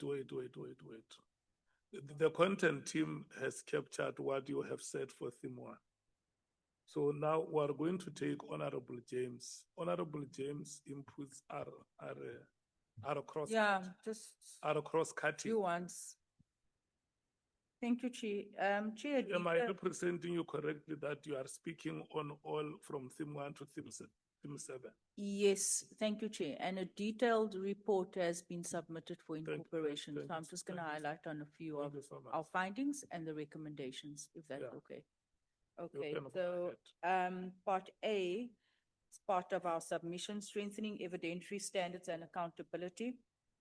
Authentication of the evidence, the finding there, the committee received various forms of evidence, including video material relating to General Kwanaze without any accompanying evidentiary framework governing, authentication, verification, or chain of custody, right? This creates a risk that findings may be based on material whose reliability cannot be independently established. So we have that finding, and our recommendation is that the committee should formally adopt and record a clear evidentiary standard requiring that video, audio, and documentary evidence be authenticated before being relied upon in any finding. Authentication should include, where appropriate, forensic investigation, documented chain of custody records, corroborating witness testimony, and/or other recognized methods of evidentiary verification. Where evidence cannot be satisfactorily authenticated, the committee's final report should expressly record this fact and refrain from drawing adverse findings based on such evidence. Then, on witnesses who misled the committee, our finding during the proceedings, concerns arose that one or more witnesses may have provided false or misleading testimony to the committee. Recommendation, the committee should resolve that any witness reasonably suspected of having knowingly misled the committee should be referred to the appropriate authorities for investigation, and where warranted, prosecution under the powers, privileges, and immunities of Parliament and Provincial Legislator Act 2004. Such referrals are necessary to uphold the integrity of parliamentary oversight processes and deter further misconduct. B, security vetting, access control, and senior appointments. Security clearance as a precondition for access. The finding, evidence before the committee highlighted significant weaknesses in SAPS's security vetting regime, including instances where members occupied sensitive positions or accessed classified information without valid security clearances. This extends to Mr. Nkabindi's appointment, his prior relationship with the minister through the IPID matter, the informality of the chief of staff role, the changed evidence, the preconceived inoccurrences, and COVID recording episode collectively point to a minister's office operating without the adequate institutional guardrails. The recommendation, SAP's policy, regulations, and when necessary, legislation should be amended to entrench a strict no clearance, no access principle, whereby no member may access classified information systems or facilities without an appropriate and valid security clearance.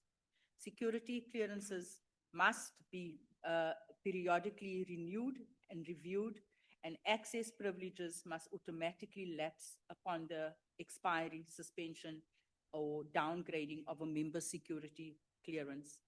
The appointment of chief of staffs and senior officials in ministerial offices within the security cluster be subject to security vetting at a top secret level as a precondition, not merely as a parallel process. Number two, parliamentary confirmation of senior SAPS appointments. Our finding, allegations of political interference in SAPS appointments underscore the need for greater transparency and independent scrutiny. Recommendation, the South African SAPS Police Service, the South African Police Service Act 1995 should be amended to require parliamentary confirmation hearings for appointments to the following positions: National Commissioner, Deputy National Commissioners, Provincial Commissioners, and the Head of Crime Intelligence.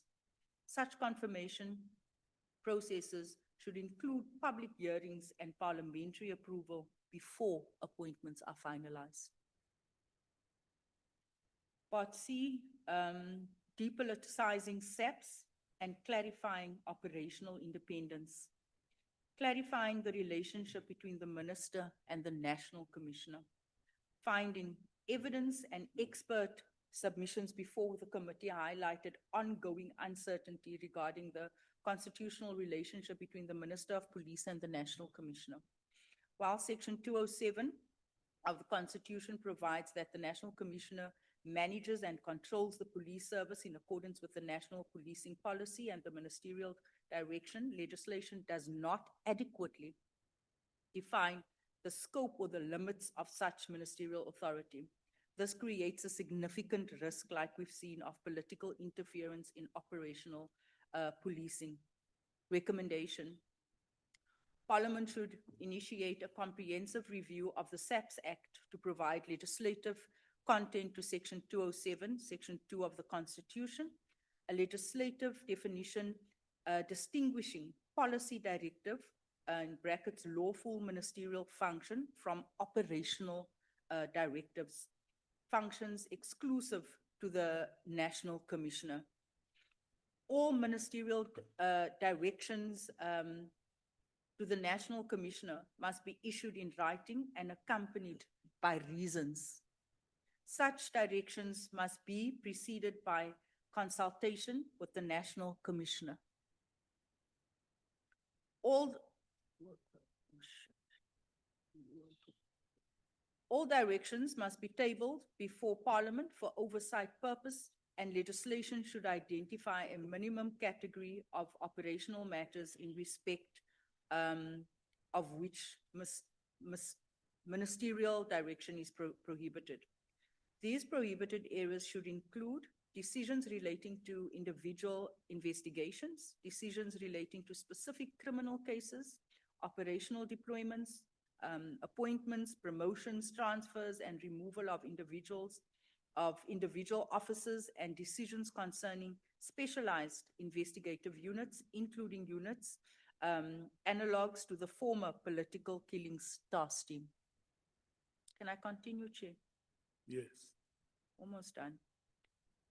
Part D, strengthening oversight of crime intelligence. Parliamentary oversight of crime intelligence findings. Evidence before the committee identified weaknesses in parliamentary oversight of SAP's crime intelligence operations and expenditure, including oversight of Secret Service accounts. The recommendation: the oversight mandate of the Joint Standing Committee on Intelligence or other suitably mandated parliamentary structure should be strengthened to include regular substantive reporting obligations, enhanced access to operational and financial information, powers to comply testimony and documentation, and appropriate safeguards to protect legitimate national security interests. Extending the Auditor General's mandate, the finding there, current limitations on the Auditor General's powers create an accountability gap regarding the auditing of certain SAP secret and intelligence-related expenditure. Recommendation: Parliament should pursue legislative amendments extending the Auditor General's mandate to include SAP Secret Service and crime intelligence accounts, subject to appropriate confidentiality and national security protections. This reform would significantly strengthen financial accountability within SAPS and is very important. Operational and administrative reform, digitization of case docket management finding. The continued reliance on manual docket management systems create opportunities for tampering, loss, delay, unlawful interference like we've seen, thereby undermining criminal prosecutions and public confidence in the justice system. Recommendations: SAP should accelerate the implementation of a fully digitized case docket management system, incorporating secure electronic records, role-based access controls, comprehensive logging of all docket activity, enhanced evidence preservation mechanisms. Such reforms would improve case management, reduce opportunities for corruption, and strengthen prosecution outcomes. Almost done. Review of SAP's organizational structure. Findings. Evidence before the committee suggested that SAPS maintains a management structure that is disappropriately top-heavy relative to its operational and investigative capacity. The recommendation, an independent organizational review should be commissioned to assess SAPS's rank and management structure with a view to reducing the unnecessary management layers, improving organizational efficiency, reallocating resources towards frontline policing, and strengthening investigative capacity. State-owned devices for official business. Findings. The use of personal device for official SAPS communications and operational matters impedes oversight, weakens evidentiary integrity, and undermines institutional accountability. The recommendation, all SAPS officials, particularly those in senior management, intelligence, and oversight sensitive roles, should be issued with state-owned phones, laptops, and other official device work for related work purposes. Such devices should remain the property of the state, be used exclusively for official business, and be subject to lawful access, audit, and oversight processes in relation to SAPS-related conduct. So, Chair, this is just some of our findings with the recommendations. Like I mentioned earlier on, a more comprehensive report has been submitted for inclusion, for consideration. Thank you so much, Honorable James. So that completes our, we still had Honorable Sangoni on theme 1.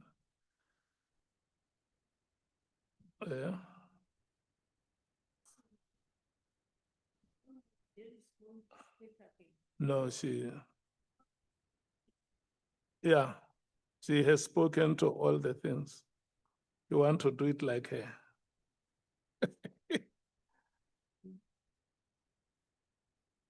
No, she said that she only wants to make those cross-cutting findings and recommendations. Honorable Ngola. Chair, it looks like it's so difficult for you today to notice me or recognize me. No, I have recognized you. Should I proceed? I even wrote your name down. Should I proceed, Chair? I thought you. It's your time to speak now. No, thanks very much, Chair. The last will be Honorable Sangoni, and we move to theme 2. Thanks, Chair. I also wish, Chair, to adopt the process done by Honorable James. Just try to speak on everything. I think the first thing, Chair, which stands out, particularly on theme 1, is the issue which the Chief Whip has touched on also, which relates to executive authority, which I think some of the members would have misunderstood the issue. And executive authority, Chair, isn't derived from evidence tabled in the meeting. It is specifically derived from legislative and policy frameworks.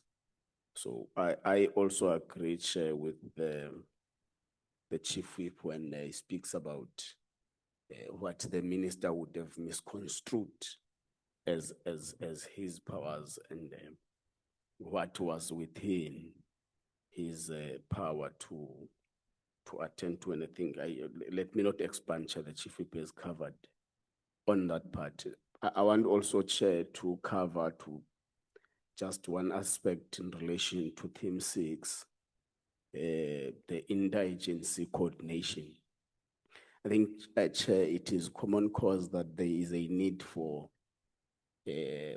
law enforcement agencies to coordinate their efforts to eliminate duplications where necessary. So I think let's specifically give that obligation to the JCPS cluster to develop an organized crime and corruption strategy, which will align the investigations as it relates to organized crime. as we speak, Chair, for example, we have an issue of Mr. Matlala, whose case is in IDEC today. Tomorrow is in the PKTT. The other day is in crime intelligence. The other day is at IDEC. So we do need that coordinated strategy that must be developed by the JCPS cluster to coordinate matters in a proper and efficient way, so that we don't have duplications and infighting about things that really do not matter. Chair, I think we have part of what we have noted as this committee during the testimonies is that we can all agree that IP has been compromised. Compromised daily and being made an ammunition by some people in the security cluster against some people in the security cluster. So I think, Chair, we should stress it, that IP should recruit and train investigators independently from SAPS, TPCI, and IDEC. So we should give powers to IPID to recruit its own staff. You'll recall the issues of someone being moved from crime intelligence to IDEC, from IDEC to IPID, from IPID to this and that. So we need, Chair, an expedited legislative amendment that gives IPID to do its own recruitment on issues of staff. An issue, Chair, which is raised in theme 5, which is organized crime, infiltration, and institutional resilience. Here we want to recommend, Chair, that the Minister of Justice and Constitutional Development, the Minister of Police, must also develop a framework that guides the movement of personnel in between the different enforcement organs of the state. Just what I've just said, the SAPS, TPCI, IPID, IDEC, you'll find that there is a lot of duplication in terms of recruitment of a personnel. If you'll recall, we once had a discussion about some fellow Mr. Johnson who was moved from crime intelligence to IDEC with some recruitment process being in question also. So I think there must be a standardized framework developed between the Department of Justice and the Ministry of Justice and the Minister of Police on how the personnel is moved amongst these organs. Chair, we mainly have dealt, fortunately, Chair, I also speak on this matter as the chairperson of the Portfolio Committee on Justice. We mainly have dealt with the powers of IDEC. The powers of IDEC in the main are derived from executing the recommendations and findings of the Party Commission, of the No-Gen Commission, of the Zondo Commission. But the NPA Act actually allows them to deal with any matter of serious corruption matter that they deem it fit to deal with. And Section 27 of the NPA Act actually accords them powers to act on referrals where a certain Mr. Ngola suspect that a certain Mr. Skosana has been involved in a serious corruption matter, and I go and make an affidavit. But we think in the main, Chair, the threshold to those referrals is just too low, in that it just requires me to present my face and do an affidavit, then it ends there. Then IDEC investigates.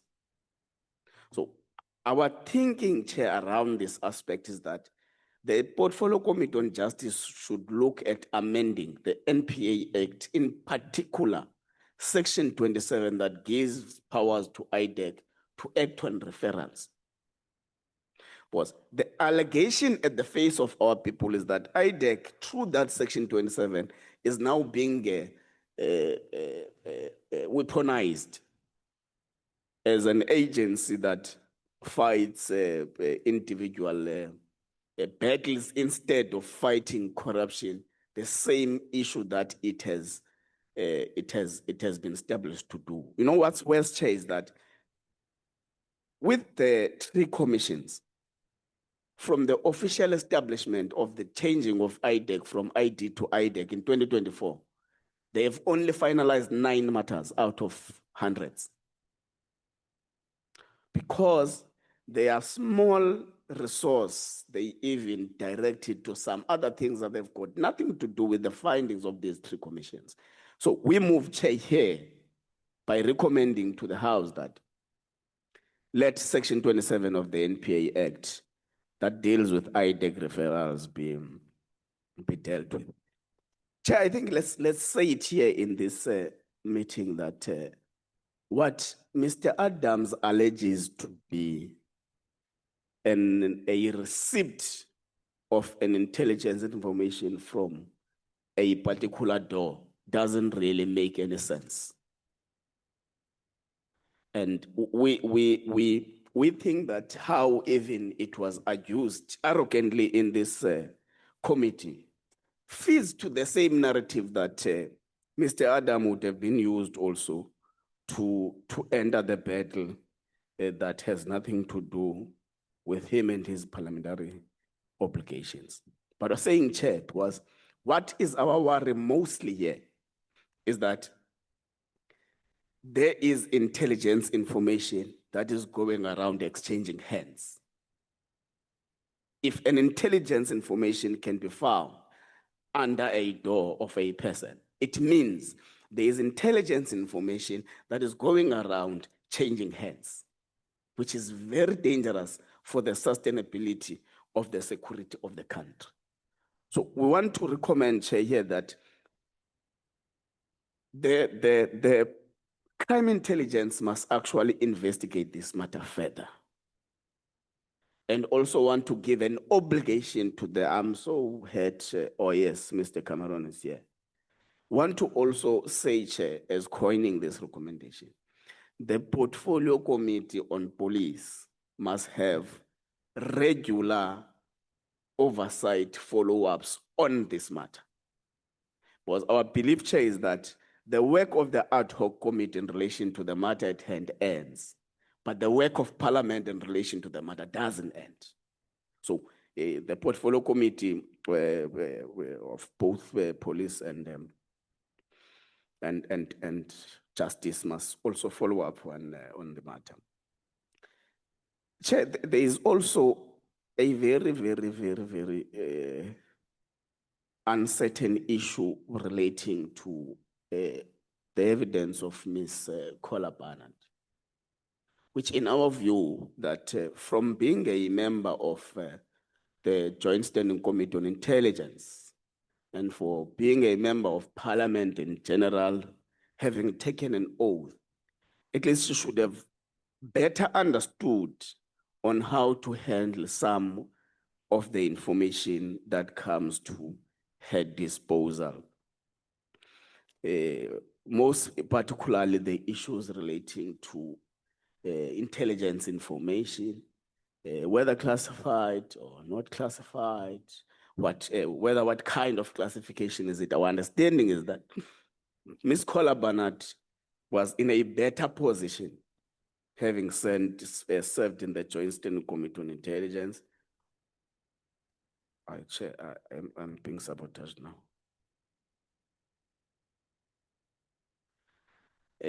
Chair, that Your battery went flat. I think so, Chair, but I'll stop on this part, then I can come back later.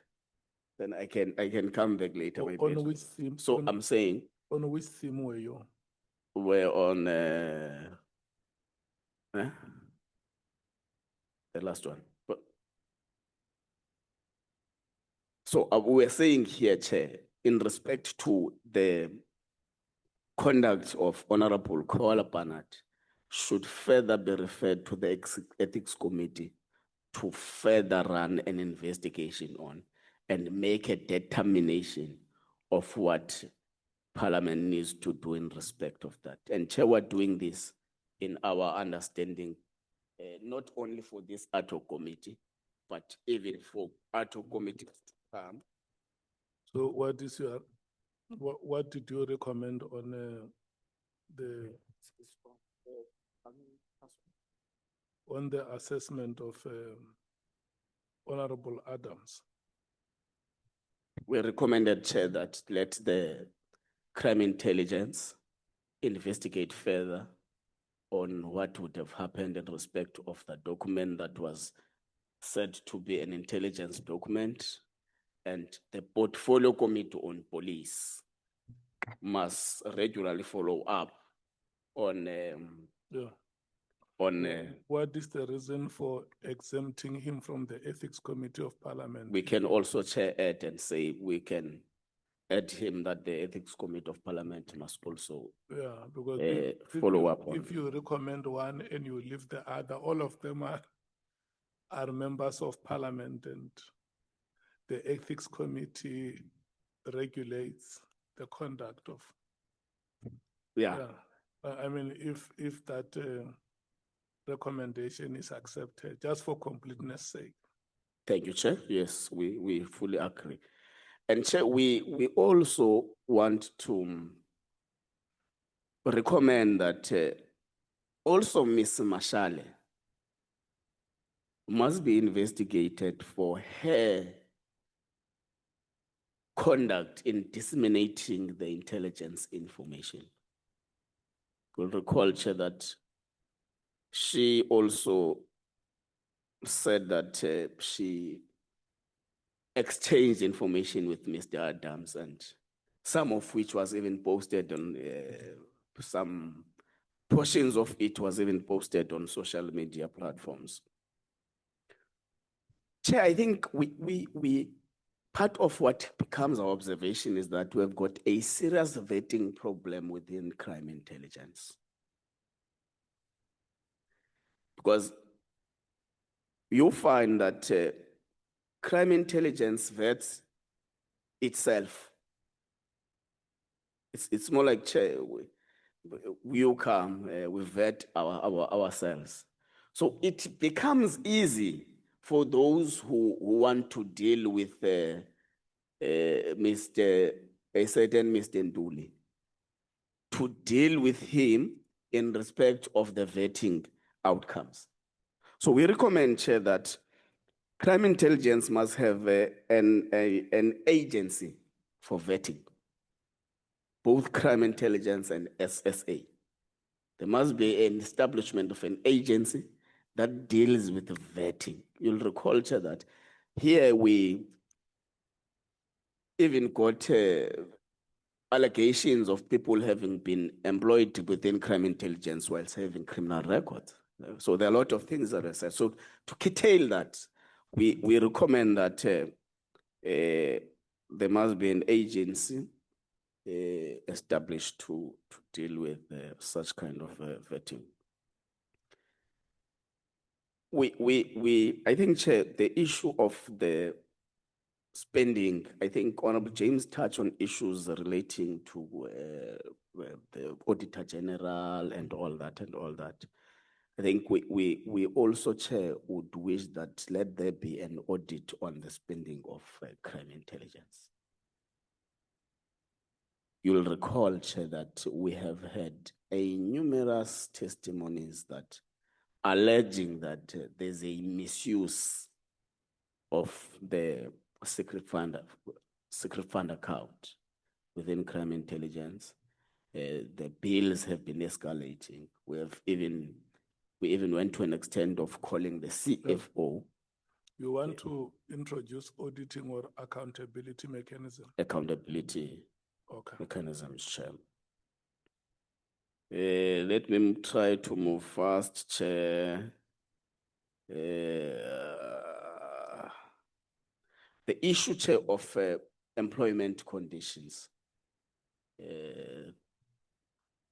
within crime intelligence is also becoming some kind of of a loophole that may have driven some of those within the employ of crime intelligence to be found less accountable, solely because they are not part of what they call the employment, the basic conditions of employment act, the Labor Relations Act, blah, blah, blah.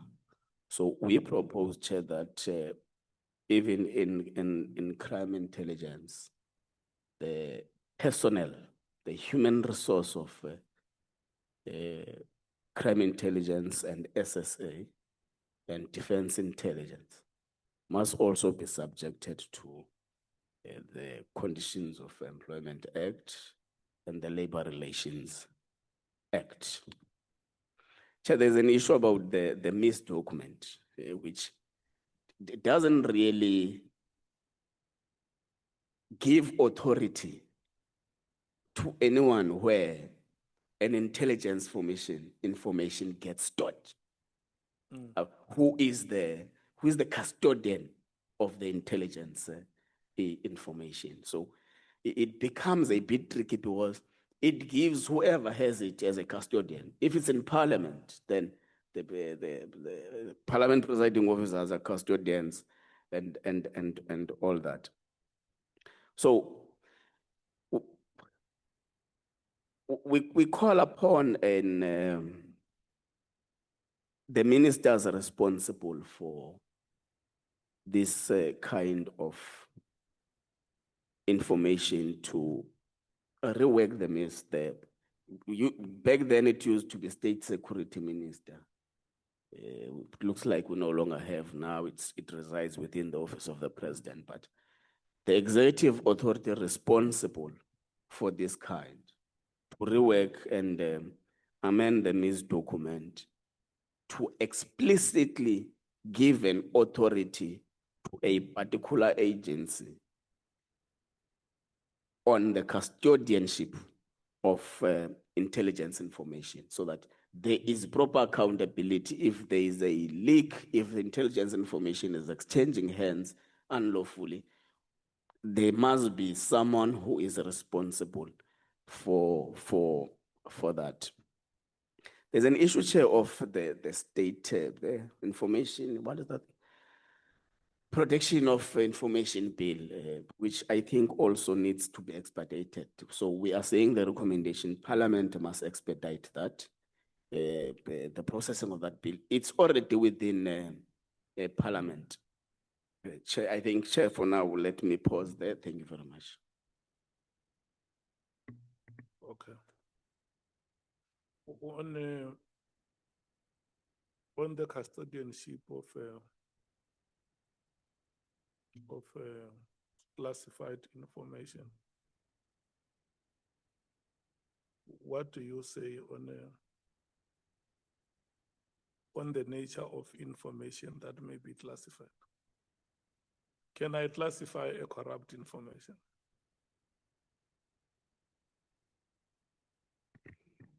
No, Chair, that's one of the reasons we want an authority to know what it's. If there was some part of what becomes our observation is that it's to a certain level or to a certain extent, we tend to hide crime through classification. We use classification to hide crime. So that's why we say there must be an authority. Of course, Chair, that's why because it's in two parts. The first part is on, which you spoke to, is on classification. Yes. Which you recommend that there should be one central agency. Because now, as it stands, the author of the document is the one who has the power to classify or declassify. Yes. And then secondly, you are also adding to that recommendation that maybe even the nature of information that is to be classified, you need to categorize what kind of information can be classified and what kind of information may not be classified. If I want to protect myself from my corrupt activities, and I'm the author of the document, or I have power over the document being authored, I can Yes. say it must be classified, Yes. and it gets classified. Okay. Are you done? Yes, Chair, for now. Yeah? No, it's not for now. You're not going to abuse my members in the meeting. Because, Yes, Chair, I'm done. Okay, Honorable Bradenbach, do you want to say something? Oh, okay. Welcome, Honorable Cameron and Honorable Mwango.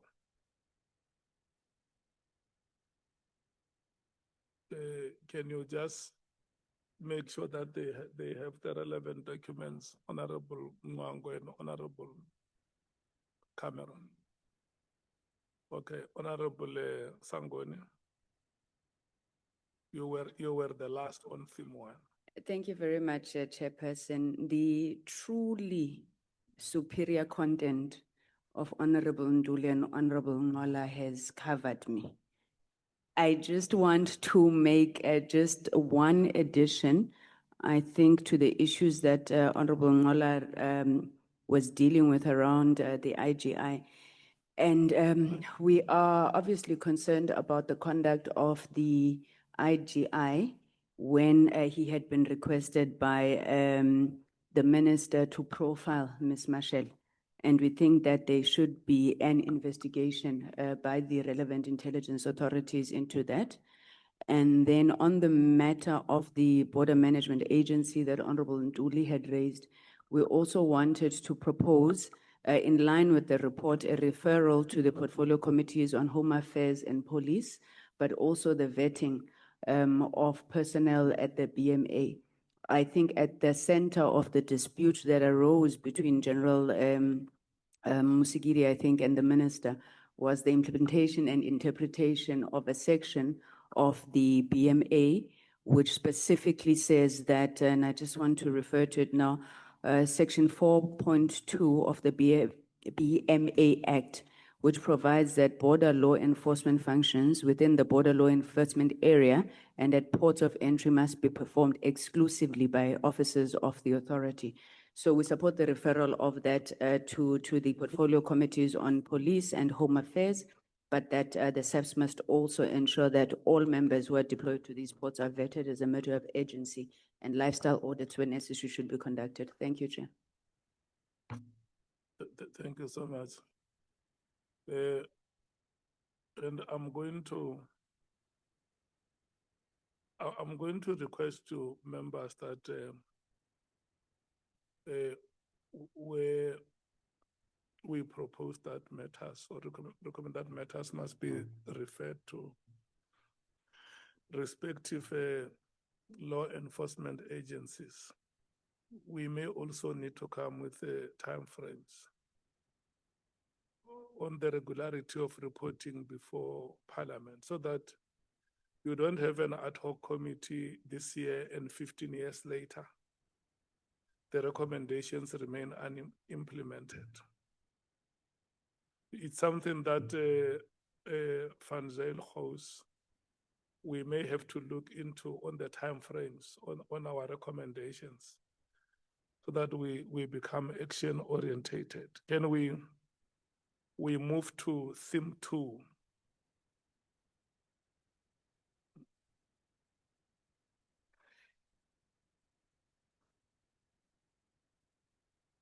Yeah, we're moving to, are we done?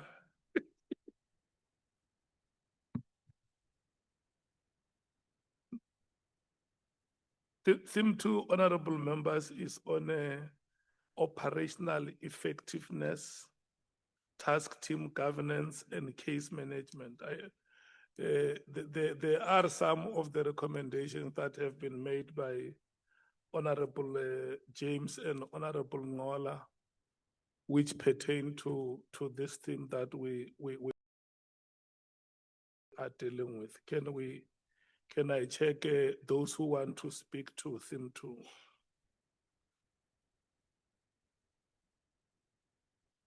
If your hand is not noted on theme 2, for now it's only one hand. Yeah.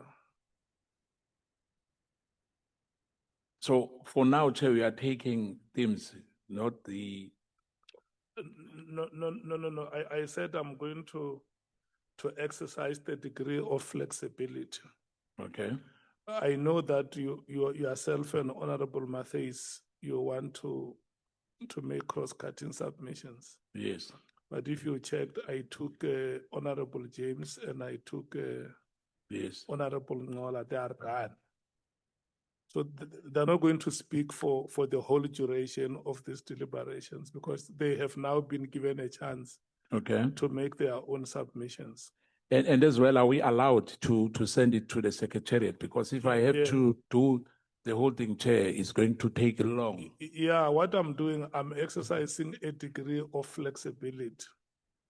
Okay. So if we give you a chance, like if you saw what she did, Yes, yes.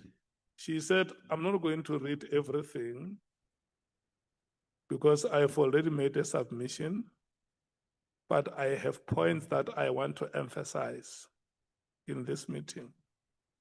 You see, it's particularly on the findings and the recommendations.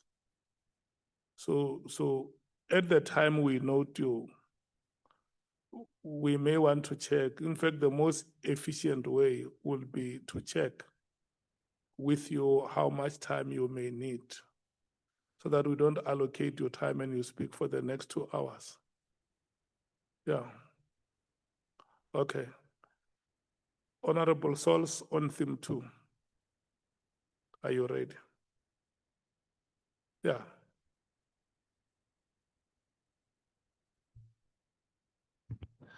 All right, thank you, Chair. I think maybe maybe I should start with what Honorable Ngala has recommended and just make a remark on that. The issue of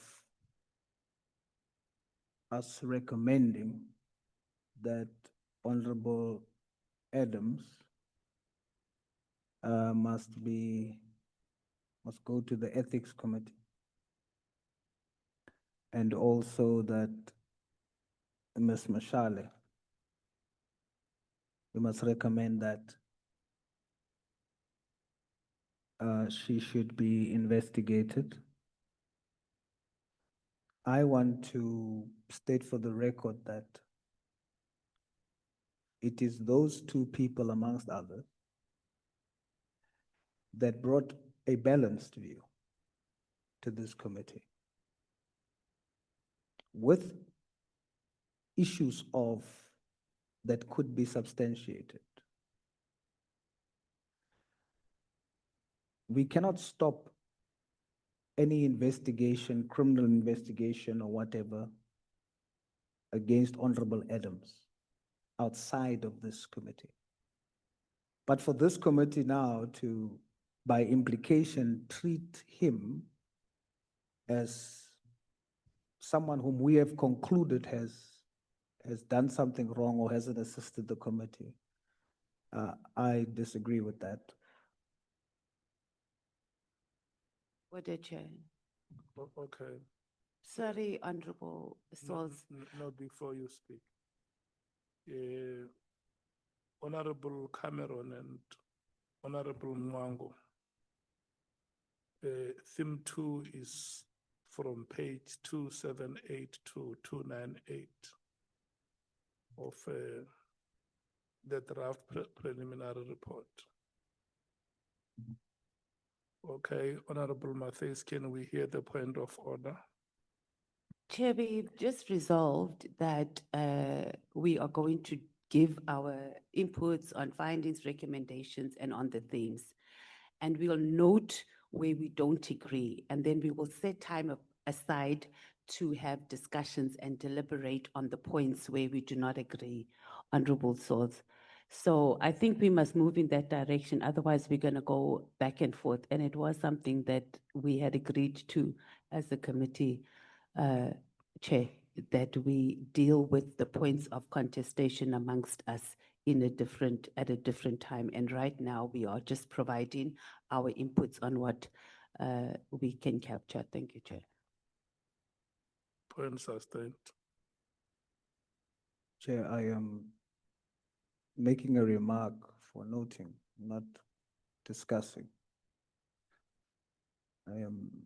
Honorable Nwala has made his input. I'm stating mine for noting. We're not discussing. Later on, we can deal with the merits, but I have to state that we must not treat it as though there was no contribution made. When we look at what was presented, he was correct when he said the dockets was locked up in an office. That was a true and tested testimony.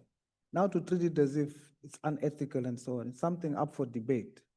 But I must make a remark similar to Ms. Mashale, who was a whistleblower. She brought her evidence here. Now we want to treat it as if it was criminal in a sense. So I'm making a remark, and I have a right to do so. Point of order. I'm making a remark. We can discuss it Can I rise later, on a point of order? but I'm merely making a remark. Okay, let's hold it there. Honorable Souls, here I see there are two hands, Honorable Nola and Honorable Skosan. Chair, it is basically deliberately misleading to say what we have submitted suggests that we have found people guilty. Hence, our argument, Chair, was that let there be an extensive investigation on the matters. And the matters we have raised, Chair, are undisputed matters. It's not disputed, Chair, that Honorable Adams found a paper or an envelope under the door. He said it himself. It's not disputed, Chair, that Honorable Kola Barnard acted on a particular information, went to the public, went to the minister and all that. She said it herself. It's not disputed, Chair, that Mashele posted things on Facebook. They were flighted here in this room. She said it here.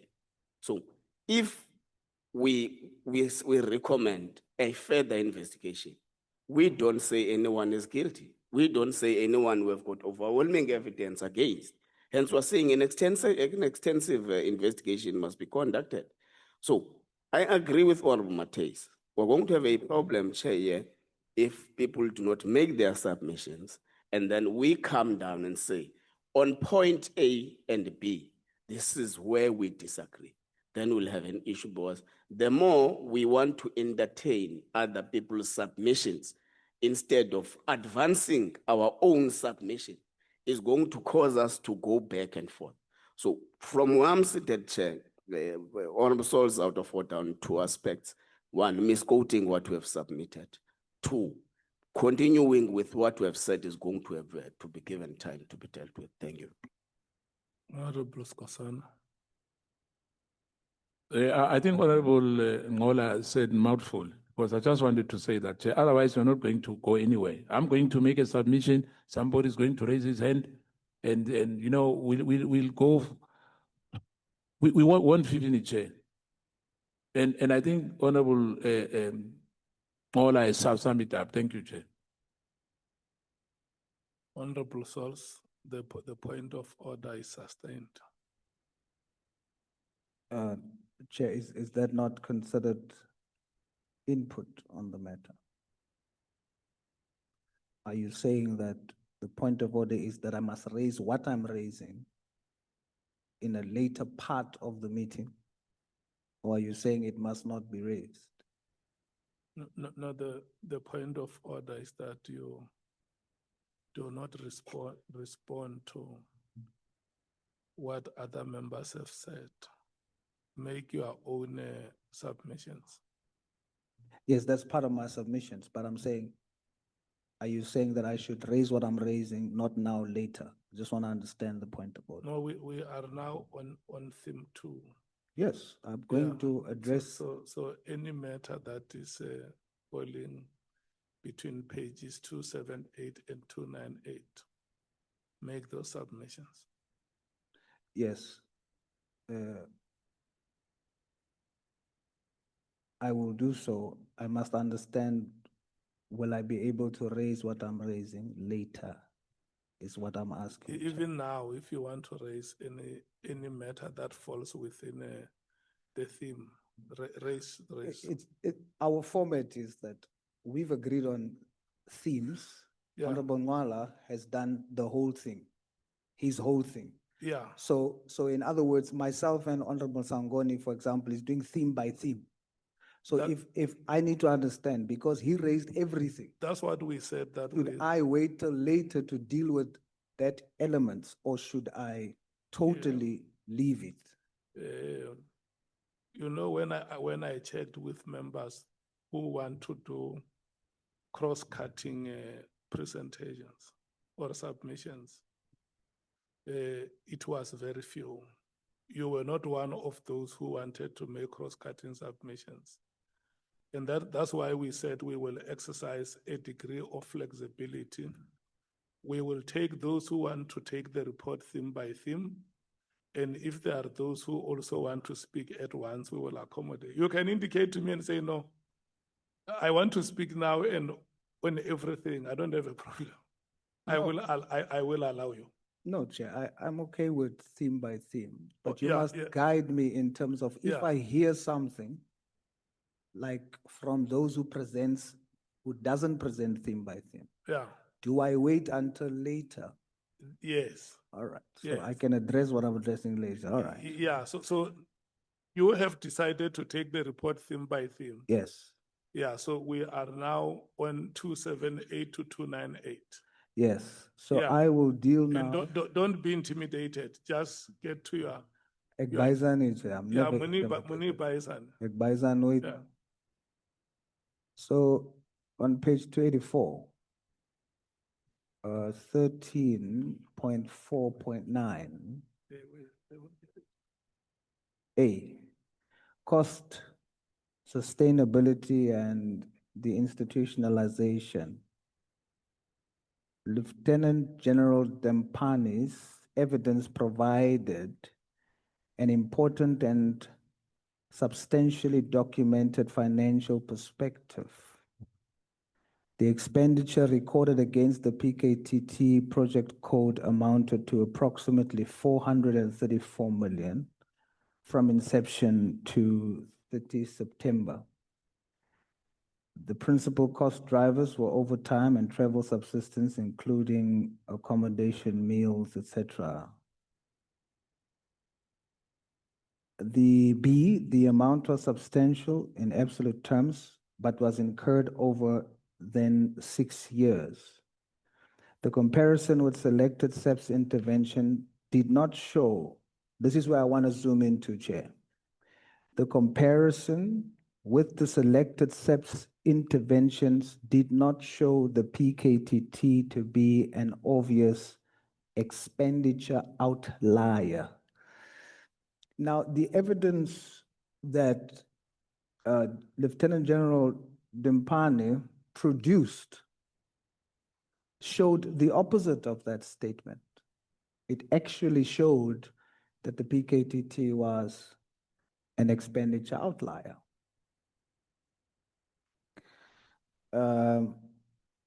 So that should be reconsidered.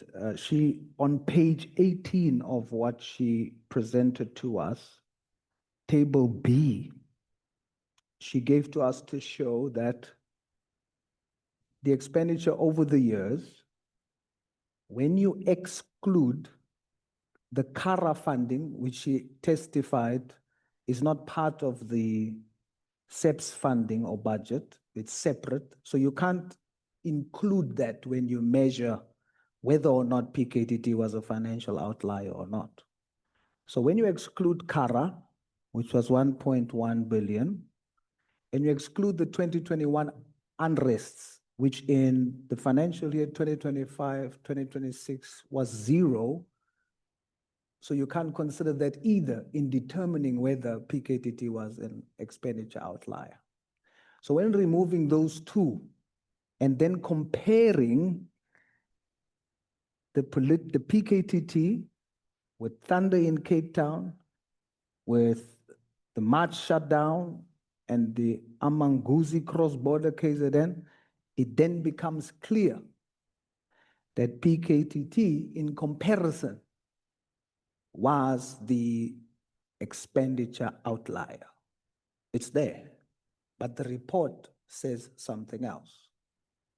So I make that submission, Chairperson, that it is not correct for the report to say that the testimony of Lieutenant General Dimpani was saying that the PKTT was not the expenditure outlier. Most was spent. Most of the budget over 5 years was spent on the PKTT. That's the fact.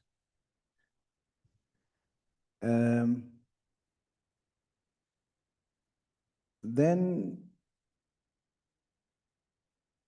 I would like to see an addition also, because again, I'm dealing with having a balanced approach of testimonies, not so that the report must not lean more to one side, even though we are not finding anybody guilty, but it seems like we are not presenting a balanced view of the facts.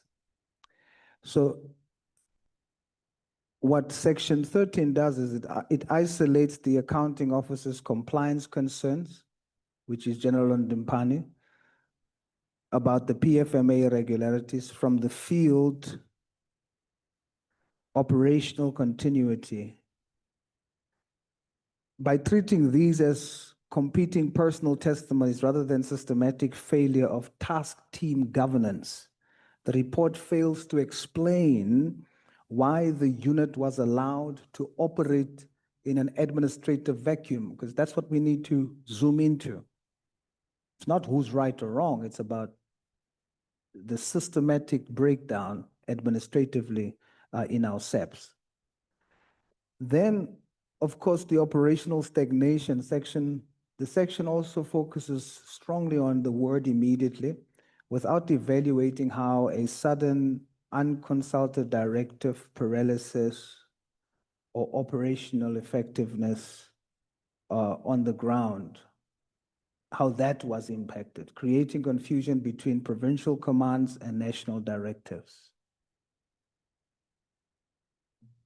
So, although the friction caused by the directive is stated, but it fails to critique the severe threat that abrupt, immediate de-establishment poses to case management, specifically regarding the whole active documents, evidence preservation, and witness protection. So for it to reflect some balance, we propose the following. Operational handover protocols and case management standards. This edition must evaluate properly the phrase immediately against standard police administrative law. It should state that an immediate freeze on a specialized unit operationally threatens active criminal investigations. To preserve case management integrity, any directive to disband must structurally mandate a phased, secure handover phase to prevent the compromise of active dockets. And we've seen that in the testimony that happened afterwards, but it should be something that becomes standard. So, as a finding, the committee should find that a profound vulnerability in task team governance has occurred while operational commanders acted in substantive good faith based on strategic continuity authorized by the IMC resolution on 5th September 2023. This decision was never translated into a formalized SEPS administrative mandate. This omission left the unit technically non-compliant under the PFMA, creating a structural governance gap. Another finding proposed from our side, the operational effectiveness and case management, the committee finds that issuing a directive for immediate disbandment without prior operational consultation or a predefined transition period severely compromised operational effectiveness. It created acute risks to case management by threatening the continuity of active dockets, confusing the chain of command between national and provincial levels, and stalling active investigations. Recommendations. We propose the following recommendations in this regard. It is recommended that the National Commissioner implement a mandatory standard operating procedure for specialized units within 45 days. This blueprint must require that any task team established via strategic political directives must possess an internal SEPS charter co-signed by the accounting officer, defining its explicit lifespan, budget lines, and compliance milestones. Last recommendation, for case management preservation, it is recommended that a strict case management preservation protocol be introduced.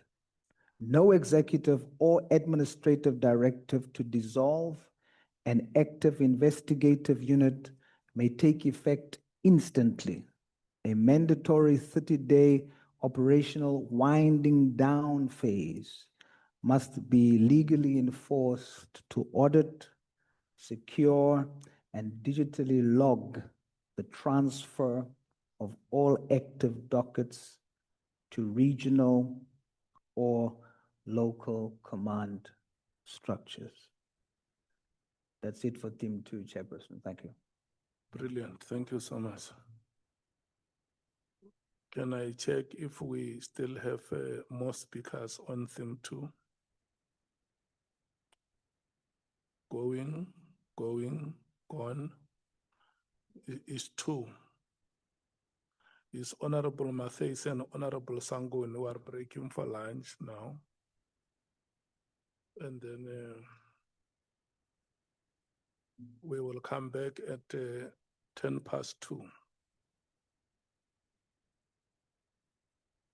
May you still? We're taking team lunch break.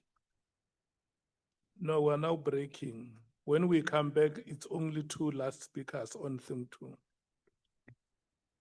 It's Yeah. team lunch break. You are ordered to stand up and leave. It's only 2 speakers here. And you? Okay.